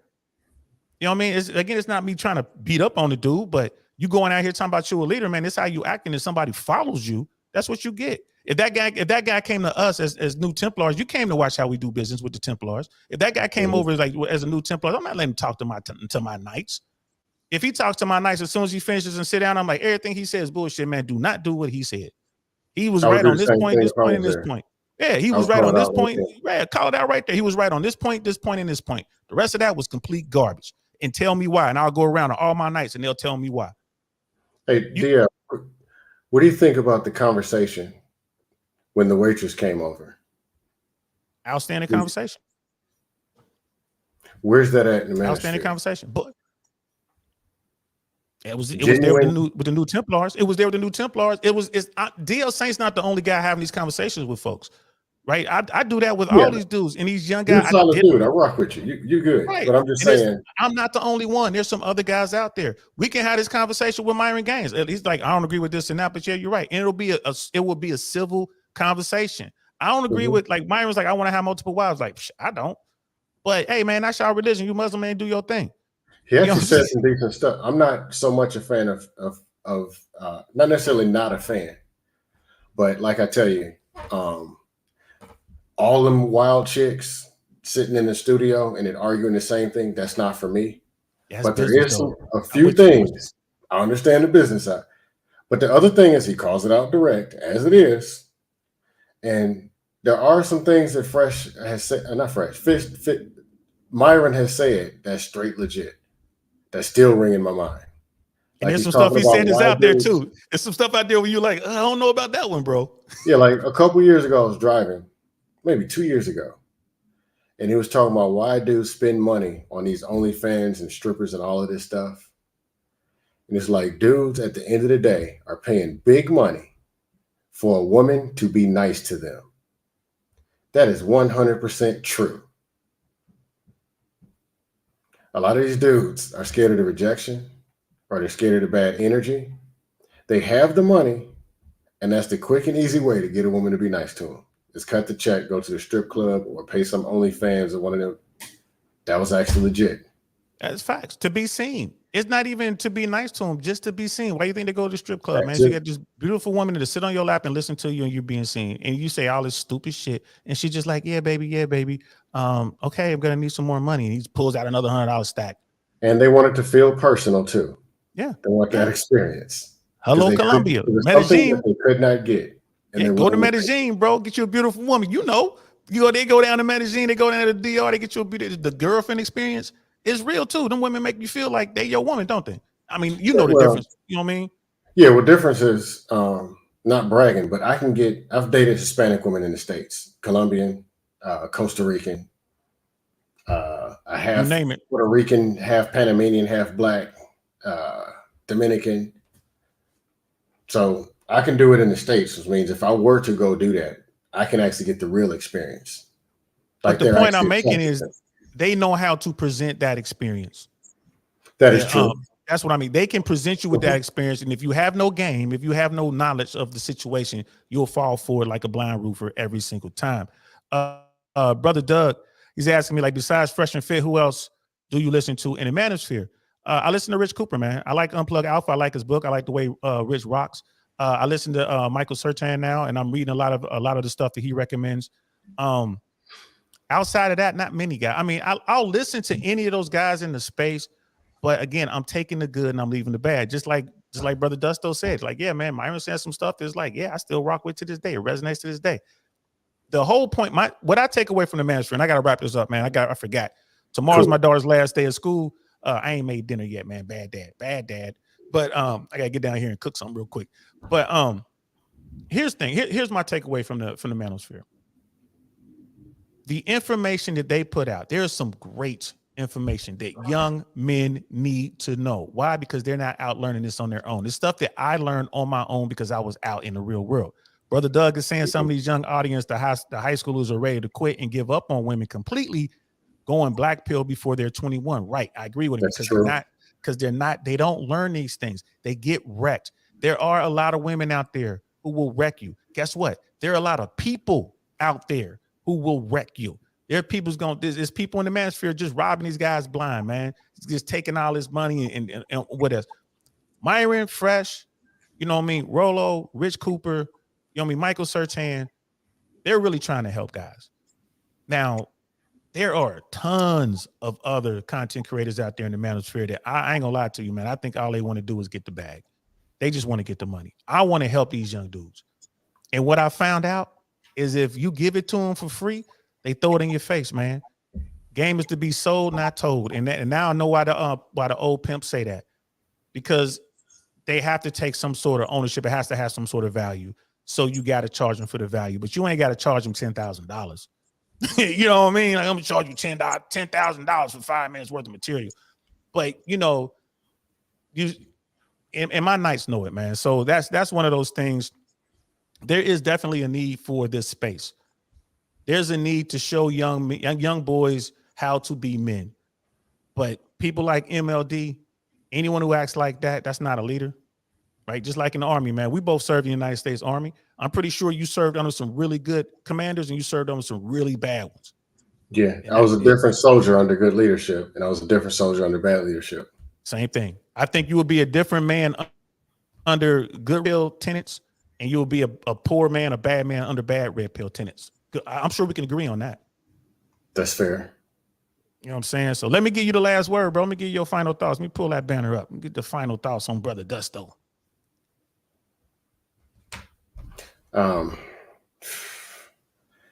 Do things the right way. Work on your character. There's no shortcuts in this game. And you coming out here with bad energy, trying to expect something good. That's just not what it is. Stop competing with women. Understand that you're an asset to them and they're an asset to you if you find the right one. If you're focused on dealing with the right people, stop worrying and talking all about the 304s. They're useless. Don't be over there. Ain't nothing over there for you. Eat the meat and spit out the bones. I don't know everything either. Hell, I screwed it up plenty of times. I just wish that a lot of the stuff that was out here was smarter than me. I really wish it was. But get in the gym, take care of your fitness. If you ain't gonna be here in the future, don't even worry about the future. Science doesn't negotiate with your arteries and your lungs and your kidneys. Work on your attitude. Be positive. I see so much negativity and just negative-minded people that want to compete and fight. And I dare a woman to follow that. It'll be a miserable household. And she needs to get up and she needs to leave and never come back. Create the best space for yourself and for your future family if you call yourself a leader. By the proper means necessary, win. Work on your communication skills. That's all I got. If you don't do it and I see you in these spaces, I'm going to troll you. That's what's up, bro. I got to give you that, man. Give you a hand for that. Definitely give you a hand for that, bro. Real talk, man. I appreciate you coming up. I love having these back and forth. And for everyone watching, y'all probably seen that bit. Oh, man, look, you know, DL and Dustin, when they're going at it. Guess what? Friday night, we'll be at the dance floor. He'll be dancing and I'll be I'll be out tomorrow. He'll be out there dancing and I'll be over there scoping out doing what I got to do. I remember this. Stay awake. Yeah, if I can stay awake tomorrow, I'll hit you up. Hit me up. My daughter gets out of school tomorrow early, man. It's her last day of school. So I'll be, man, I'm free to do some stuff, man. And I got to talk to you, bro. It's like I said, I'm doing a lot of comedy, bro. So I got some stuff going on quick. So make sure we talk about it. But just so y'all know, and look, when y'all go out with Uncle Saint, I see everything. As Brother Dusto, there's very few things that I miss. And I remember one night, Dusto was out there doing this thing, man. Look, I ain't gonna lie to you, man. When I say he had like 5 to 8 girls out there dancing on the dance floor, I ain't lying. He was dancing for one, get another dance with another one. Baddies. He come off the dance floor, he got these look. I'm like, what's good, bro? What's wrong with you, man? Like, oh, I'm looking for this one, man. Fine little sister, man. Are you like, you seen her? I'm like, nah, I don't think I seen her. Then I'm like, wait. Hold on, because you were like, man, she was tall. I'm like, oh, tall, dark. dark skin, had on shorts. He was like, yeah, she left already, bro. He was like, damn, boy, you see everything. I need to work on being observant. I am not observant. I just zone out. This is the observant man. So there's something to learn. That's part of the game, and you can learn it in the manosphere, man. Appreciate you, brother. I'm gonna holler at you later, man. I'm gonna bring you down. I'm gonna holler at you. Let me close out, man. Peace. All right, cool. That's brother Dusto, y'all. So brother Smokey Hat, man. Chris Smokey Hat's in the house, man. I see you, man. This is a shot for you. Home blast for you. I've been hearing a lot about the manosphere, but is there a clear-cut definition of what exactly it is? I like to know. The short answer is no, but Brother Doug took care of the answer. Appreciate that, Brother Doug. There's no clear-cut definition. Unfortunately, to a degree, the lines a blurred or probably are blurred, but overall, it's a compilation of men's channels, the greater manosphere, the black manosphere, MGTOW, which is men going their own way, dating coaches. They got passport bros. We know who they are. These acronyms, I don't know, the SY, SBM, and the IBMOR. I don't know those two. But MRA is the men's rights activist movement. PUA is pickup artistry. Yeah, I'm familiar with that. And you have coaches. Brother Doug continues: red pill, incels, black pill, purple pill, etc. Many channels, some conservative and liberal channels. Facts. The manosphere is vast, bro. That should be the definition of manosphere when anyone asks, man. Don DeMarco for you, bro. And that is true. That is absolutely true, brother Dano. We don't have red pill conservatives in the UK, but this was a great chat. Thanks to you, bros. I appreciate you, man. Expat channels, yes. Chris Smokey out. He's like, okay, thanks for the input, guys. At Scam, likely great advice about the self-improvement. Absolutely. What brother Scam, what Dusto said at the end, I agree with 100%. And you can find that in the manosphere. You can find that with red pillars. You can find that with blue pillars. Everyone should be trying to be the best version of themselves, period. If the guys are going to the manosphere, then that's where we need to be so we can help these young men become noblemen. That's what we're doing. Shout out to the new Templars because that's how we doing it. Thank y'all so much, man. I appreciate it. I hope y'all enjoyed this conversation. Look at brother Jason in the house, man. Like, save yourself, black man. You have to, bro. It's tough out here, guys. It's tough out here, man. The game changed when social media hit, when Instagram hit and the world became smaller. Women want the best they can get. Make no doubt about it. Me and Dusto will argue for infinity on this point. Women want the best. You need to be the best. You need to be the best version of yourself. Those traits that you will hone, making yourself the best man, are the traits that women find attractive. You want to bring yourself out the bottom 80, work on yourself. You know what I mean? It doesn't mean to be rich. That means just to work on yourself, become better. Women will see you. When you get that game, you get your body together, when you know what's up, women will see you. Then you have to make sure that you guys are compatible. You have to know how to communicate, all that stuff, guys. We're going to keep doing some, this red pill stuff, this manosphere stuff, man. We're going to do male improvement stuff on this platform, man. We're going to continue to have this dialogue. We're going to continue to do it. We're going to be putting up vlogs on the New Templars. Going to have a website. We're going to have Instagram and all that. We're going to be putting stuff on New Templars site, showing how men can improve, because it's very important that we learn how to do this.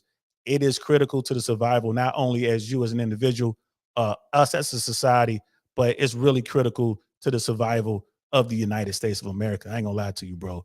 That's how I feel about it. You know what I mean? That is definitely what I think about it. And we need men. We need men. That doesn't mean we don't need women. Y'all can be as strong as y'all want to be, right? But that's not why we're here. I'm gonna take care of the men over here, and then women can take care of themselves, and we can come together in the middle. So that's what's up, guys. I gotta go cook for my daughter. It's past her bedtime, but luckily she has half a day of school, and I'm pretty sure she's excited anyway. Save yourself, black men. That's what that means. SYSBM. Okay, I didn't know that. Save yourself, black men. All right, cool. See, I'm learning. Appreciate that, brother Doug. So I'm gonna see y'all tomorrow. I'm not sure what we're gonna talk about. We're gonna do something though. Maybe we'll do a continuation of this conversation, man. We'll talk about relationships some more. Maybe we'll do that. We'll talk about maybe dating. I don't know. Maybe we'll talk about something fun. I don't know. But we're going to talk about something tomorrow, right? I'll be here tomorrow, 6 p.m. Eastern Standard Time, doing what we do. You know what I mean? Thanks again. I appreciate all y'all, man. This is the I Really Want to Know podcast. I'm D.O. Saint. I'm going to holler at y'all later. Peace. That's the end. Peace.